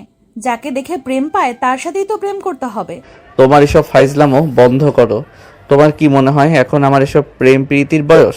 না, বিয়ের বয়স। করবেন বিয়ে? তোমার রিপ্লাই দেওয়াই ভুল হয়েছে। তো দিচ্ছেন কেন? অফলাইন দেখলো এবার। দৃষ্টির সীমানার বাইরেও চলে গেছেন উনি। হৃদি রুমে এলো। তার ভীষণ ভালো লাগে এভাবে কথা বলতে, যেমন যেন এক অধিকার কাজ করে ভেতরে। এভাবে কথা বলার যে সে অধিকার রাখে। স্যার যাই বলুক ব্লক দেবে না তাকে, কাউকে বলবেও না। এইটুকু আশ্বস্ত যেন তার ভেতর থেকে কেউ তাকে করেছে। আজকাল অনুভব করতে পারে স্যারও তাকে পছন্দ করতে শুরু করেছে। মানুষটির মনের দরজায় কঠিনভাবে বন্ধ ছিল। নতুন করে হৃদির প্রেম জাগাতে হবে। মরুভূমিতে সবুজ বৃক্ষরোপণও করতে হবে। একটা গানের কথা মনে পড়ে গেল হৃদির।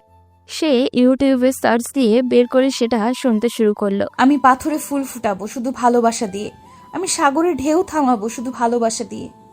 গানের লিঙ্কটা অমরনের হোয়াটসঅ্যাপেও পাঠিয়ে দিল সে। এরপর পুরো দুপুর একা একা এই গানটি গুনগুন করে গিয়ে কাটালো হৃদি। বিকেলের দিকে তার মাথায় দুষ্টু বুদ্ধি এলো। অমন স্যার যখন তাকে পড়াতে এলেন তখন সে নতুন মোবাইল পেল।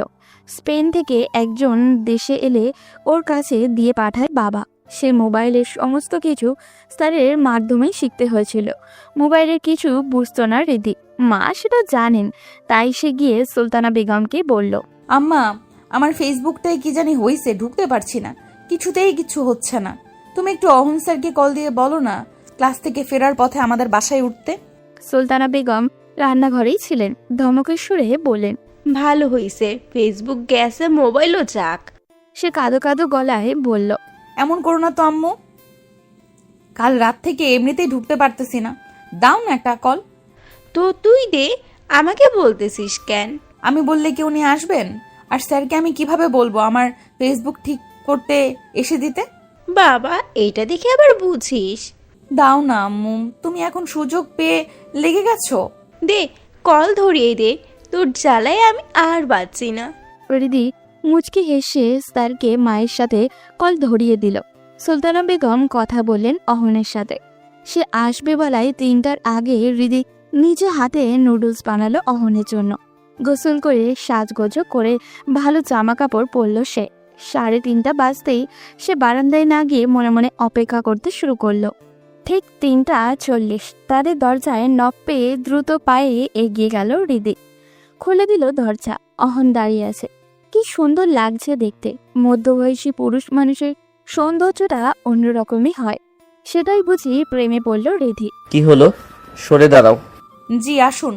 অহন গিয়ে ড্রয়িং রুমে বসে বলল। কি হয়েছে তোমার ফোনে? দেখি আনো। হৃদি সামনে দাঁড়িয়ে গিয়ে নরম গলায় বলল, এত তাড়াহুড়ো করছেন কেন? দেখবেন পরে আমি আপনার জন্য নিজ হাতে নুডলস বানিয়েছি, নিয়ে আসি, বসুন। না, আমি কিচ্ছু খাবো না এখন, আম্মু অপেক্ষা করবে। ভাত খেতে তো বলছি না, বসুন, আসছি। না, বলছি তোমাকে, আমি শুধু আন্টির কল পেয়ে এলাম। ও আচ্ছা, আপনি কি তাহলে বালতিসা মার্কা পরিদের বিশ্বাস করতে শুরু করেছেন নাকি? খাবারের সাথে কিছু মিশিয়ে আমি জাদু করব না, এতটাও ছেঁচড়া মেয়ে হৃদি নয়। শেষের কথাটা শুনে চুপ হয়ে গেল অহন। হৃদি গিয়ে ট্রেতে করে চা এবং নুডলস নিয়ে এসে বসল। সুলতানা বেগম শুয়েই পড়েছিলেন। তিনিও উঠে এসে ভালো মন্দ কথা বলে গেলেন। হৃদি পাশে বসে অহনের সাথে নুডলস খেলো, চাও খেলো। তার ভীষণ ভালো লাগছে আজ। মানুষটাকে আপন কেউ লাগছে। নুডলস আর চা শেষ করে অহন বলল, আমি উঠলাম তাহলে। হৃদি ভ্রু কুচকে তাকিয়ে বলল। আমার মোবাইল দেখা তো এখনো বাকি। অহন ওর দিকে তাকিয়ে নিচু গলায় বলল, আমি ভালো করে জানি এটা তোমার নাটক ছিল। হৃদি ফিক করে হেসে বলল, আর একটু বসুন না। বেশি বাড়াবাড়ি করে ফেলছো, আন্টি কিন্তু সবই বুঝবে। কেউ কিছু বুঝবে না। আমি উঠলাম। বলে অহন উঠে দাঁড়াতে হৃদি ওর পথ আঁকলে ভীষণ অধিকার নিয়ে গাল ফুলিয়ে দাঁড়িয়ে বলল, যেতে দেব না। কি পাগলামো শুরু করেছো? আন্টি দেখে ফেলবে এসে। তাহলে বলুন আজ রাতে আপনি খাওয়া দাওয়া শেষে ফ্রি হয়ে কল দিবেন, আমরা প্রতিদিন রাতে ফোনে কথা বলবো। ইস, কি যে ভালো লাগবে। অহন দাঁত কটমট করে তাকিয়ে ওকে ঠেলে সরিয়ে রুমের বাইরে গিয়ে বলল, আন্টি কোথায়? আমি যাচ্ছি। উনি রান্নাঘর থেকে বললেন, আচ্ছা বাবা, কষ্ট করলে এসে। না আন্টি, সমস্যা নেই। বলে সে চলে গেল। হৃদির ভীষণ মন খারাপ হলো। সে তাড়াতাড়ি দোতলার বারান্দায় গিয়ে তাকিয়ে রইল অহনের দিকে। ও তাকে ঠেলে সরিয়ে চলে গেছে বলে চোখের জলও এখনো ঝাপসা হয়ে এলো। অহন গেটের বাইরে গিয়ে পিছু ফিরে বারান্দায় তাকায়। চোখে চোখ পড়ল তাদের। হৃদি ছেলে মানুষই রাগ দেখিয়ে চলে এলো বারান্দা থেকে। যেন তার এই রাগে অহনের অনেক কিছু যায় আসে। সে ওর রাগ ভাঙাতে ছুটে আসবে, কিন্তু কিছুই হলো না। হৃদি মন খারাপ করে বিছানায় পড়ে রইল সন্ধ্যা অবধি। হৃদির চোখ কি খানিক ভেজা ছিল? নিশ্চয়ই তাই। চোখে চোখ পড়ার পরও ওর চলে যাওয়া আরও ধৃত করলো এই সম্ভাবনাকে। অহন ক্ষীণ সময় রাস্তায় দাঁড়িয়ে রইল। তার মনটা কেমন বিষণ্ণ হয়ে গেছে। মেয়েটি পাগলামি করছে ঠিক আছে, তাই বলে কান্নাকাটির পর্যায়ে চলে গেল। সে অনড় থাকবে কি করে? সে তো ঠেলে বের হয়ে এসেছে যেন হৃদি প্রশ্রয় পেয়ে বাড়াবাড়ি আরও বাড়িয়ে না দেয়। তাই মনে এই ক্ষীণ খচখচ নিয়ে সে বাড়িতে ফিরে এলো। এসে আর মায়ের রুমেও গেল না, কাপড় চেঞ্জ করলও না। বিছানায় বিষণ্ণ মনে পড়ে রইল। হৃদির চেহারা বারবার চোখে ভাসছে, ওর সুবাস নাকে আসছে। আজ যখন দরজা খুলে গিয়ে দাঁড়ালো, ওকে দেখে অহনের হৃদয়ে কেমন এক অদ্ভুত শিহরণ জেগে উঠল। কেমন অদ্ভুত এক ভুবন ভোলানো ভালো লাগা, যেন বহুদিন পর বদ্ধ ঘরের দক্ষিণার দুয়ার সে খুলে দিয়েছে। সেদিকে থেকে হুড়মুড় করে ঢুকছে শীতল হাওয়া। ওর পরনে ছিল কোটি গ্রাউন্ড, কালো গ্রাউন্ডে মাঝখানে শিউলির মতো ছোট ছোট ফুলও আঁকা। কোটি খানিকটা ছাই কালারের কাছাকাছি। খোলা চুলগুলো একপাশে গাল বেয়ে সামনের দিকে এসে পড়েছে। ঠোঁটে রক্তাভ পাতলা লিপস্টিক, ভ্রুর মাঝখানে লাভের মতো ছোট্ট একটা কি যেন ছিল, সেটার নাম জানে না অহন। মেয়েটিকে কি যে মিষ্টি লাগছিল, ক্ষীণ সময়ের জন্য তাকে বাস্তবতার জটিল সমীকরণ ভুলিয়ে ফেলেছিল। মন্ত্রমুগ্ধ হয়ে তাকিয়ে থেকেছিল সে। আবার যখন ও চা নিয়ে এসে পাশে বসলো, কি অদ্ভুত ছন্দময় ভঙ্গিমায় বসে চা খেলো। কি আভিজাত্য একভাবে সে বসায়। চা খাওয়ায় অদ্ভুত এক মিষ্টি সৌরভ যেন ছড়িয়ে পড়ছিল কামরা জুড়ে। এই বোকা মেয়েটিকে তাকে কেন ভালোবাসে, কে ভেবে ভালোবাসে? সে কি ওর ভালোবাসার যোগ্য? অহন কতদিনই বা এমন রূপবতীর প্রেমে আহ্বান ফিরিয়ে দিবে? সে তো মহাপুরুষও না। একবার যদি মেয়েটি ডাকে ভুল করে সাড়া দিয়েও দেয়, কি হবে এর ভবিষ্যৎ? হৃদির পরিবার কি মানবে? হয়তো তার একটি ভালো চাকরি আছে, জায়গা সম্পত্তিও আছে, শিক্ষিত ছেলেও সে, তবুও সে বিপত্নী। পরিবারের পাশাপাশি সমাজ, ওর আত্মীয় স্বজন তো মানবে না। এসব ভাবতে ভাবতে সে এক অদ্ভুত ঘোরের ভিতরে চলে গেছে। আসরের আজান তাকে বাস্তবে ফিরিয়ে আনলো। উঠে বসলো সে, মায়ের রুমেও গেল। কথাবার্তা সেরে তাড়াতাড়ি হালকা নাস্তা দিল তাকে। সেও খেয়ে নামাজ পড়ে নিল। বিক্ষিপ্ত মনকে স্বাভাবিক করতে সে আজ বাইরে বের হলো। হাঁটলো এদিক ওদিক, গিয়ে বসলো মহুমা নদীর তীরে। সূর্য ডোবার আগের আকাশে অপূর্ব রূপ উপভোগ করে পাশের মসজিদে মাগরিবের নামাজ পড়ে এসে রান্নাবান্না শেষ করতে এবার এশার আজানও হয়ে গেল। হাতের কাজ শেষ করে নামাজ পড়ে মোবাইল হাতে নিয়ে বিছানায় শুয়ে দেখে হৃদি হোয়াটসঅ্যাপে একটা স্টোরি দিয়েছে। প্রতিটি মানুষের আত্মসম্মান বোধ থাকে, অহমিকা থাকে। কেউ তাকে ছোট করে কথা বললে তার প্রচণ্ড রাগ হয়। সেই মানুষই আবার কাউকে এতটাই ভালোবেসে ফেলতে পারে যে নিজেকে একেবারে সস্তাভাবে ওর কাছে বিলিয়ে দিতে চায়, ওর সকল যত্নের দায়িত্ব নিতে চায়, আদর করে আদর করতে চায়, দেহে প্রাণ থাকা পর্যন্ত পাশে থাকতে চায়। দুঃখের ব্যাপার হলো একেবারে সস্তাভাবে নিজেকে দিয়ে দিতে চাইলেও প্রায় ভালোবাসার মানুষটি আমাদের নেয় না। লেখাটি পড়ে অহনের বুকে পুনরায় যেন ঝড় উঠে গেল। পুরো কথাটি যেন তাকে উদ্দেশ্য করে হৃদি লিখেছে। নিচের লেখকের নামটি থাকার পরেও মনে হচ্ছে কথাগুলো একদম হৃদির। মেয়েটি এত কষ্ট পাচ্ছে কেন, এত ভালোবাসে কেন তাকে? সে এখন কি করবে? কেন এভাবে বলছে ও? একেবারে সস্তাভাবে নিজেকে বিলিয়ে দিয়েছে মানেটা কি? সে তো হৃদির যোগ্য না বলেই তো ফিরিয়ে দিয়েছে। আচ্ছা, আজ ওকে ধাক্কা দিয়ে সরিয়ে আসাটা কি ঠিক হলো? এই জন্যে মেয়েটি বোধহয় ভীষণ কষ্ট পাচ্ছে। একবার কি রাতে ওর সাথে কথা বলবে সে? একটু বুঝিয়ে বলবে না হয় সব কিছু। এটাই করতে হবে তাকে। মাকে নিয়ে আজ তাড়াতাড়ি সে রাতের খাবারটাও খেয়ে নিল। বিছানায় এসে এলোমেলো ভাবনায় এবং ছটফট করে কাটিয়ে ফেলল ঘণ্টাখানে। 12টার আগে কল দিতে তার সংশয় হচ্ছে, যদি আন্টি টের পায়। ও তো এইসব খেয়াল না করেই কথা বলবে, পাগলামি করবে। সুতরাং সে কলটা 12টা বেজে 10-এ দিল। রিসিভ করলো অনেকক্ষণ রিং হওয়ার পর। অদ্ভুত ব্যাপার হলো, ওপাশ থেকে ঘুম জড়ানো গলায় কথা বলল হৃদি। আপনি কল দিবেন ভাবিনি। কেমন আছেন? এত মিষ্টি ভয়েসও মানুষের হয় নাকি? ঘুম জড়ানো এই কণ্ঠ ভীষণ নেশা ধরানো। অহন কয়েক সেকেন্ড চুপ করে রইল, এরপর বলল, সরি, তোমার ঘুম ভেঙে দিলাম। আমি তো ভাবলাম জেগে আছো। আচ্ছা রাখছি, ঘুমাও। এই না, খবরদার, একদম কল কাটবেন না। তোমার ভয়েস শুনে বোঝা যাচ্ছে চোখে অনেক ঘুম। ভয়েস শুনে চোখের পানি বোঝেন? অস্থিরতা দেখে বুকের প্রেম বোঝেন না? অহন চুপ করে রইল। হৃদি পুনরায় আবারও বলল, আপনি কল দিবেন জানলে তো আমি কয়েক রাত না ঘুমিয়েও কাটিয়ে দিতে পারি। ঘুমিয়েছি কারণ কল্পনাও করিনি কল দেবেন। আসলে কল দিলাম ভেবেছি বিকালে এভাবে চলে আসায় তুমি মন খারাপ করলে কি না? বাবা, তাহলে তো এখন আমার সারা জীবন মন খারাপ করে বসে থাকতে হবে, যেহেতু মন খারাপ থাকলেই আপনার কল আসবে। স্মৃত হাসল অহন। মেয়েটি এত প্রাণবন্ত কেন? কাঁচা ঘুম থেকে উঠেও একদম স্বাভাবিকভাবে কথা বলছে। সে ক্ষীণ সময় চুপ থেকে বলল, কেমন আছো? আলহামদুলিল্লাহ ভালো। আন্টি কেমন আছেন? আলহামদুলিল্লাহ ভালো। খেয়ে ঘুমিয়েছিলে? হ্যাঁ। এখন রাখি। আমার ঘুম ভাঙিয়ে এত তাড়াতাড়ি এখন কল রাখবেন কেন? আর তো কোনো কথা বলার নেই। শুনুন, বলো। আপনার ভয়েসটা ভীষণ সুন্দর। অহনের মুখ দিয়ে তো চলেই এসেছিল সকল সৌন্দর্য যে তোমারই কাছে। ভয়েস, চেহারা সব কিন্তু আটকে গেল সে। এগুলো বলা যাবে না ওকে, আরও প্রশ্রয় পেয়ে বাড়াবাড়ি করবে। তার কেবল ইচ্ছা করছে হৃদি এখন কি পরে শুয়ে আছে সেটা দেখতে। ওর ঘুম ঘুম গলা শুনে ইচ্ছা করছে এখন কেমন লাগছে দেখতে ওকে। তার মাথায় একটা বুদ্ধিও এলো। সে আমতা আমতা করে বলল, আচ্ছা সত্যি করে বলো তো, তুমি কি খুব বেশি কষ্ট পেয়েছো ঠেলে চলে আসায়? হৃদি কোনো জবাব দিল না। অহন পুনরায় বলল, বারান্দায় তো তোমার চোখে জল দেখলাম, আর হোয়াটসঅ্যাপ স্টোরি কি দিয়েছো? যাই হোক সেটা থাক। আমার তো মনে হচ্ছে তুমি কান্নাকাটি করে ঘুমিয়েছো, নয় এত তাড়াতাড়ি ঘুমানোর কথাও না। মোটেও না, আমি কাঁদিনি, এমনি ঘুমিয়ে গেছি। এমনি ঘুমানোর কথা না, চেহারা দেখলে ঠিকই বুঝবো কেঁদেছো কিনা। কচু বুঝবেন আপনি। আন্টি আসবে এখন রুমে? না, ভেতর থেকে লক। তাহলে দিচ্ছি ভিডিও কল, দেখি তোমার চোখ লাল কিনা। চেহারা দেখলে ঠিকই বুঝতে পারবো কেমন কষ্ট পেয়েছো। দিব কল? ওমা, এভাবে? আমি ঘুম থেকে উঠেছি সবে, একটু সময় দিন। অহন ওকে রেডি হতে দিতে চাচ্ছে না।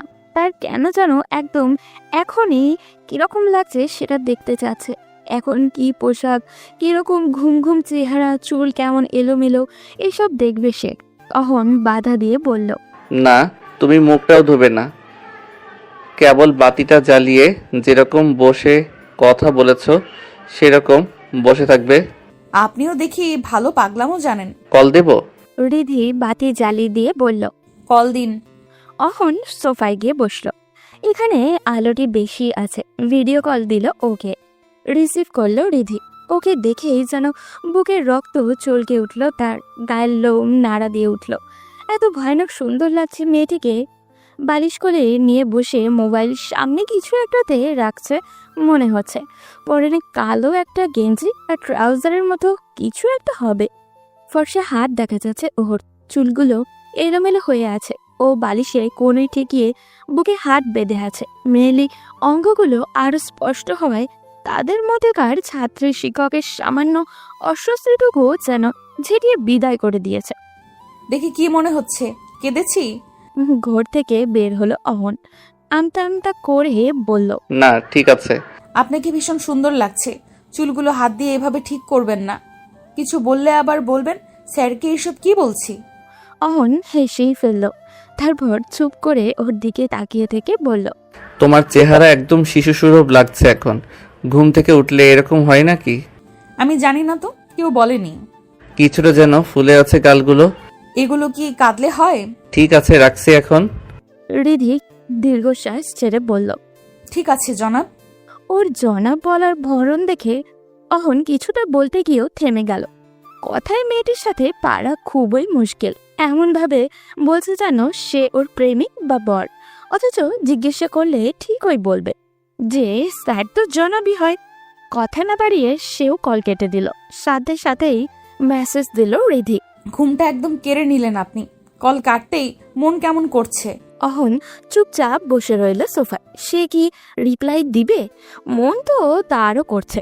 মেয়েটি তো তাকে পাগল করেই ছাড়বে।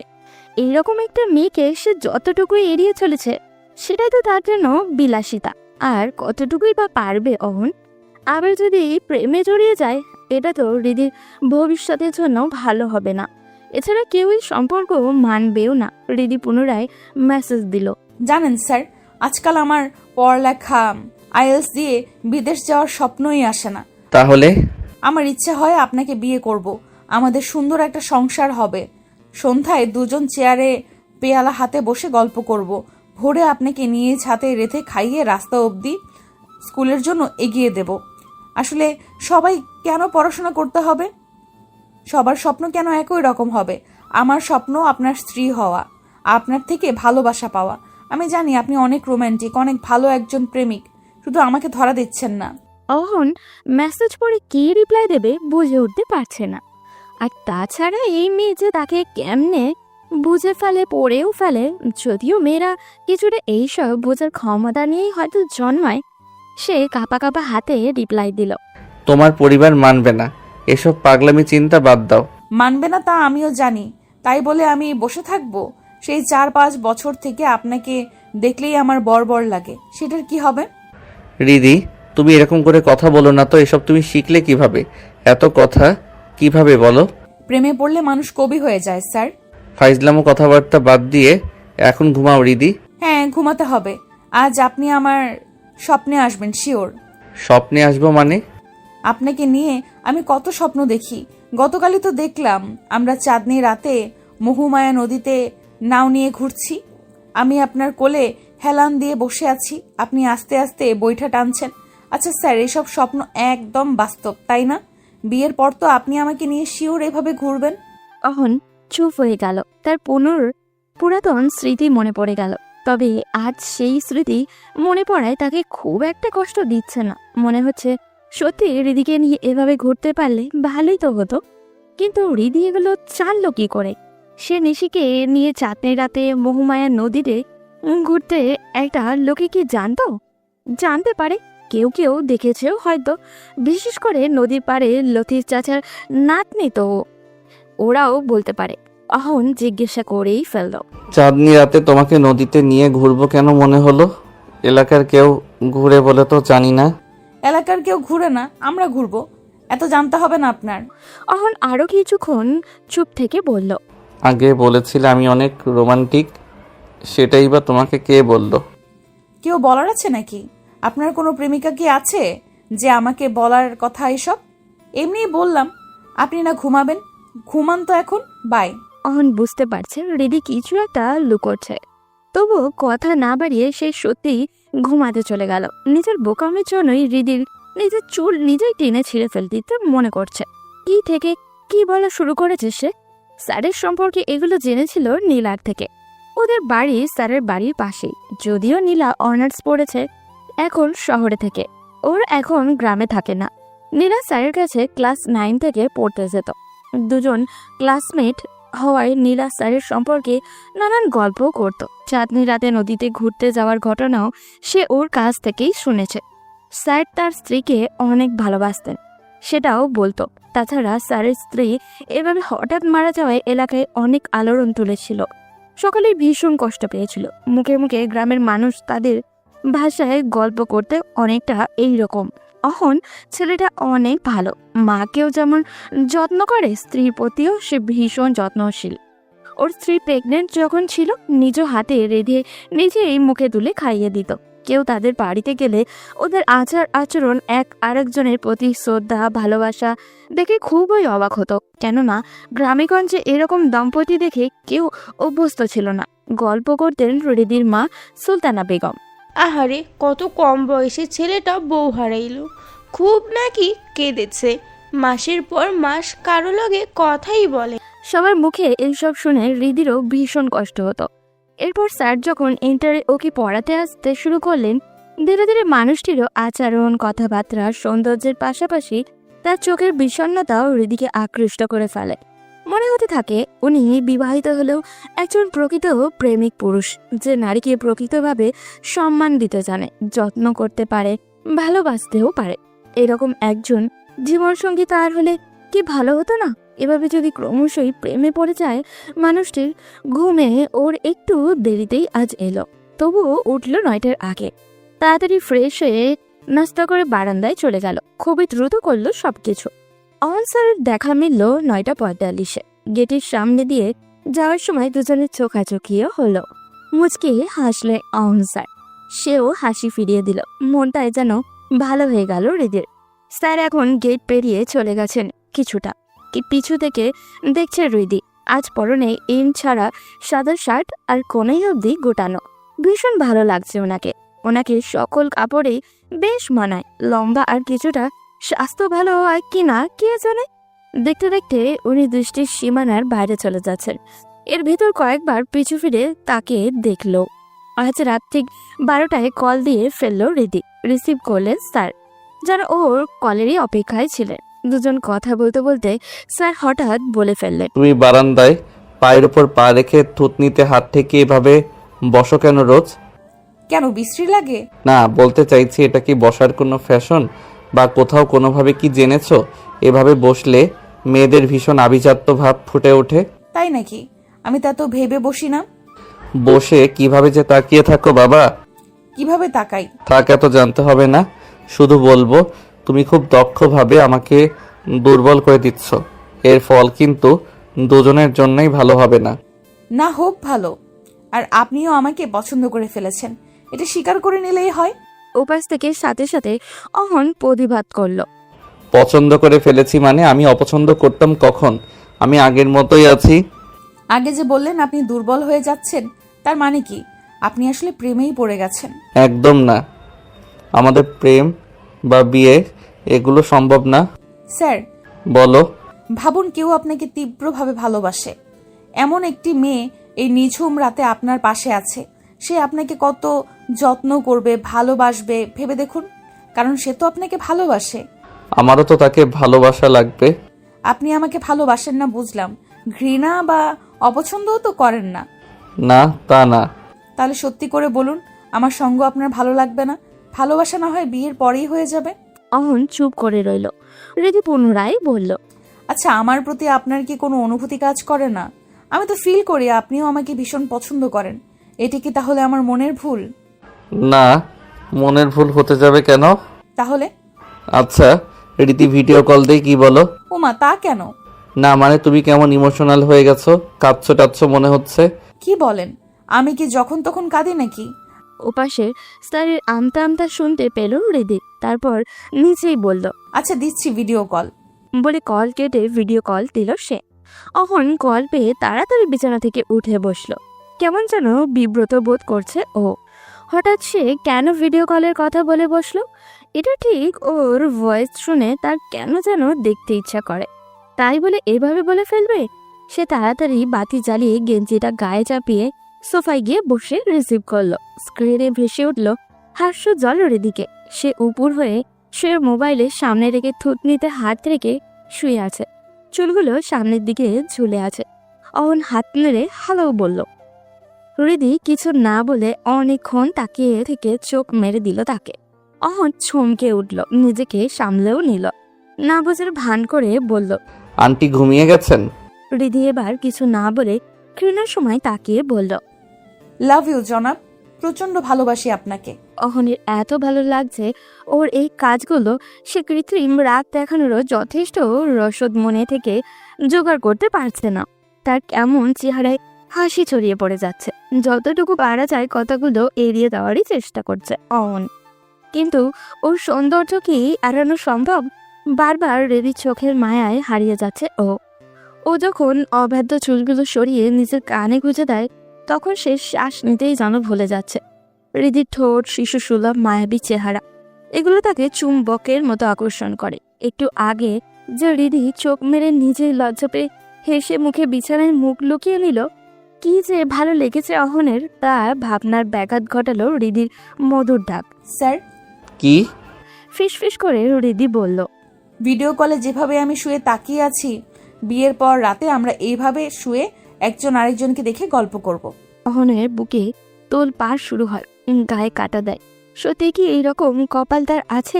এই মিষ্টি নিয়ে কি সত্যিই তার স্ত্রী হতে পারে? তার চুপ থাকা রেখে হৃদি পুনরায় বলল, অবশ্য আপনি যদি বিয়ে করেন তারপর হয়তো আমাকে পছন্দই না, তাই এসব স্বপ্নের আশাও করা বোকামি। পছন্দ না হলে ভিডিও কলে কথা বলতাম না রিদি। বলে থেমে গেল অহন। হৃদি নিজেকে এভাবে ছোট করে কথা বলে অহনের কেমন মাথা ঠিক থাকে না আজকাল। হৃদি মুচকি হেসে বলল, তার মানে পছন্দ করেন? তার যেন রাগে হলো, রাগান্বিত গলায় বলল, রোজ এগুলো কেন বলো? তুমি নিজেকে জানো না? আয়নায় দেখো না নিজেকে? তোমাকে অপছন্দ করার কি আছে? রোজ বলি যে আমাদের এই সম্পর্ক কেউ মানবে না, তুমি পড়ে আছো পছন্দ অপছন্দ নিয়ে। রেগে যাচ্ছেন কেন? জানি না, আমার সবকিছু কেমন অসহ্য লাগছে। কি করব, কি করতে যাচ্ছি কিছুই বুঝতে পারছি না। আপনি চাপ নিচ্ছেন তাই। অন্তত আমার সাথে মন খুলে কথা বলুন, এরপর দুজনেই চাপটা ভাগাভাগি করব, মানা না মানা নিয়ে কথা বলবো।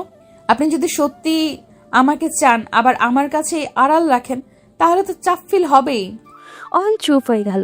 হৃদি মুচকে হেসে বলল, আচ্ছা, একটা কাজ করা যাক। আমি আগামীকাল ভার্সিটি থেকে ফেরার পথে আন্টিকে দেখতে আপনাদের বাড়িতে যাব। আপনি তখন নিজের বিছানায় শুয়ে থাকবেন, আমি আপনার রুমে যাব, গিয়ে পাশে বসে আপনার মাথায় হাত বুলিয়ে দেব। যদি আপনি আমাকে না চান তাহলে বিছানা থেকে উঠে বসবেন, আর যদি আমাকে ভালোবাসেন শুয়ে থেকেই কথা বলবেন। সহজেই আপনার ভালোবাসা প্রকাশ করা হবে। অন্যদিকে বলে থেমে গেল হৃদি। খানিকটা আবেগী শোনালো ওর গলা। অহন এতক্ষণ চুপ থাকলেও এখন বলল, অন্যদিকে কি? আমার ভীষণ শখ আপনার চুলে হাত বুলিয়ে দেওয়ার। বলে কল কেটে দিল হৃদি। অহন সোফায় চুপচাপ বসে রইল। এখন তো মনে হচ্ছে এই মেয়েকে বিয়ে করতে না পারলে সে নিজেই পাগল হয়ে যাবে। বিছানায় যাওয়ার পরও সহজে ঘুম এলো না তার। ঘুম চোখে নামতেই 3টা বেজে গেল। রাতে একটা স্বপ্নও দেখলো সে। দেখলো হৃদি তার পাশে বেঘরে ঘুমাচ্ছে, হাতে মেহেন্দি, গায়ে লাল বেনারসি শাড়ি। ওকে দেখতে এত মিষ্টি লাগছে যে সে বাতি জ্বালিয়ে গালে হাত দিয়ে তাকিয়ে আছে, চোখ সরাতেই পারছে না। হঠাৎই ফজরের আজান হয়। হৃদি ঘুম ভেঙে যায়। তাকে এইভাবে তাকিয়ে থাকতে দেখে কাছে ঘুম থেকে উঠে মুখে হাত দিয়ে ফিক করে হেসে উঠল, যেন সে ঘুমেই ছিল না। এরপর সত্যি ফজরের আজানও হলো। ঘুম ভেঙে গেল অহনের। উঠে বসার পর তার নিজেকেই পাগল পাগল লাগছে। টেবিল থেকে গিয়ে গ্লাসে জল ঢেলে খেয়ে আবারও এসে ঘুমিয়ে গেল। বিকেলে 3:30টায় অহনদের বাড়ির সামনে এসে হৃদি রিক্সাকে থামতে বলল। ভাড়া চুকিয়ে এসে সোজা সাজেদা বেগমের রুমে ঢুকে সালাম দিয়ে দিল সে। তিনি ফোনে কার সাথে যেন কথা বলছিলেন, বুঝতে বললেন তাকে। ফোন রাখার পর বললেন, কেমন আছো মা? এতদিন পর আইতে মন চাইলো? হ্যাঁ আন্টি, ওই দিন হঠাৎ ফোন আসায় চলে গেলাম, তাই আজ মনে হলো দেখে যাই আপনাকে। ভালো করছো আসছো। তোমার মা কেমন আছে? জি আলহামদুলিল্লাহ ভালো। স্যার কোথায় দেখছি না যে? কি জানি, আজ এসে কইলো মাথা ব্যথা, তাই হয়তো শুইয়া রয়েছে। স্যারের কাছে আমার IELTS এর বিষয়ে কিছু বোঝার ছিল, দেখি গিয়ে ঘুমে নাকি জেগে আছেন। আসছি আমি। আচ্ছা যাও। অহনের দরজা ভেজানো ছিল। হৃদি ঠেলে খুলে সালাম দিল। অহন শুয়ে থেকে জবাব দিয়ে বলল, আসো। হৃদি লাজুক হেসে ভেতরে গেল। ওনার পরনে কালো ট্রাউজার, গায়ে ব্লু একটা গেঞ্জি। পাশ ফিরে শুয়ে আছেন।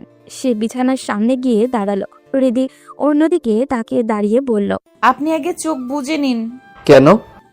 জানি না। আচ্ছা ঠিক আছে। বলে অহন মুচকি হেসে সোজা হয়ে বুকে হাত বেঁধে এক পায়ের ওপর আরেক পা রেখে শুয়ে রইল। হৃদি ওর দিকে ফিরে তাকালো। আস্তে আস্তে বসলো বিছানায়। তার শ্বাস প্রশ্বাস ভারী হতে শুরু করলো। ডান হাত বের করলো ও। কাঁপছে হাতটি। সে কাঁপা কাঁপা হাত নিয়ে অহনের কপালে রাখলো। তারপর আস্তে আস্তে আঙুল ডুবিয়ে দিল ওর চুলে। হৃদির ঘোর লেগে যাচ্ছে। মনে হচ্ছে রোজকার মতো কোনো স্বপ্ন দেখছে ও। ক্ষীণ সময় পর সে ফিসফিস করে বলল, স্যার, আজকে এই দিনটা কি সত্য? আমার বিশ্বাস হচ্ছে না। অহন চুপ করে রইল। হৃদি পুনরায় আবারও বলল, আমি জানতাম আপনিও আমাকে ভালোবাসেন, তাই অধিকার নিয়ে এত বাড়াবাড়ি করতে সাহস পেতাম। অহন চোখ খুলে পাশ ফিরে ওর হাতটি নিজের হাতে নিল। তারপর হৃদির দিকে তাকিয়ে বলল, তোমাকে ভালো না বেসে তো পারা যায় না। তোমার মিষ্টি মিষ্টি কথা, হাসি, সুন্দর চোখ, ঘন কালো চুল, মায়াবী চেহারা, এই সব কিছুর জন্য প্রেমে পড়তে আমি বাধ্য হয়েছি। হৃদির চোখে জলে ঝাপসা হয়ে এলো। সে এক হাতে মুছে নিল অশ্রু, চোখে হেসে বলল, ভাববেন না আমি ছিচকা দুনে। চোখে জল আসছে কারণ আমার কাছে সবকিছু স্বপ্ন মনে হচ্ছে। সবই বাস্তব ম্যাডাম। একটা চিমটি দেন না হাতে প্লিজ। আপনি আমার হাতে হাত ধরে আছেন, এটা আমি কিভাবে বিশ্বাস করব বলুন? অহন ওর হাতে আলতোভাবে কামড় দিয়ে দিল। উফ করে উঠল হৃদি। কৃত্রিম রাগ দেখিয়ে বলল, তাই বলে কামড় দিয়ে দেবেন? এবার ভালো করে বুঝলে তো বাস্তব নাকি স্বপ্ন। জি, বাস্তব স্বপ্নের মতো হয়ে গেছে। এখন আর শুয়ে থাকতে হবে না, উঠে বসুন।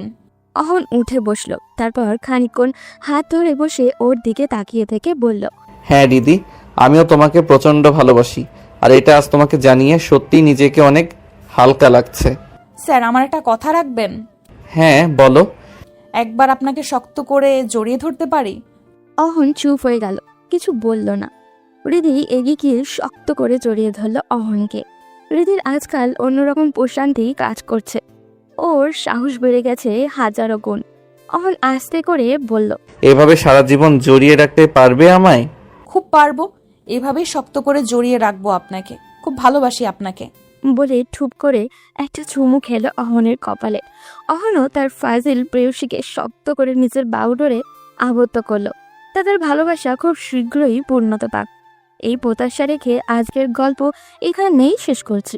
দেখা হবে পরবর্তী কোনো গল্পতে। সেই পর্যন্ত সবাই ভালো থাকবে এবং সুস্থ থাকবেন।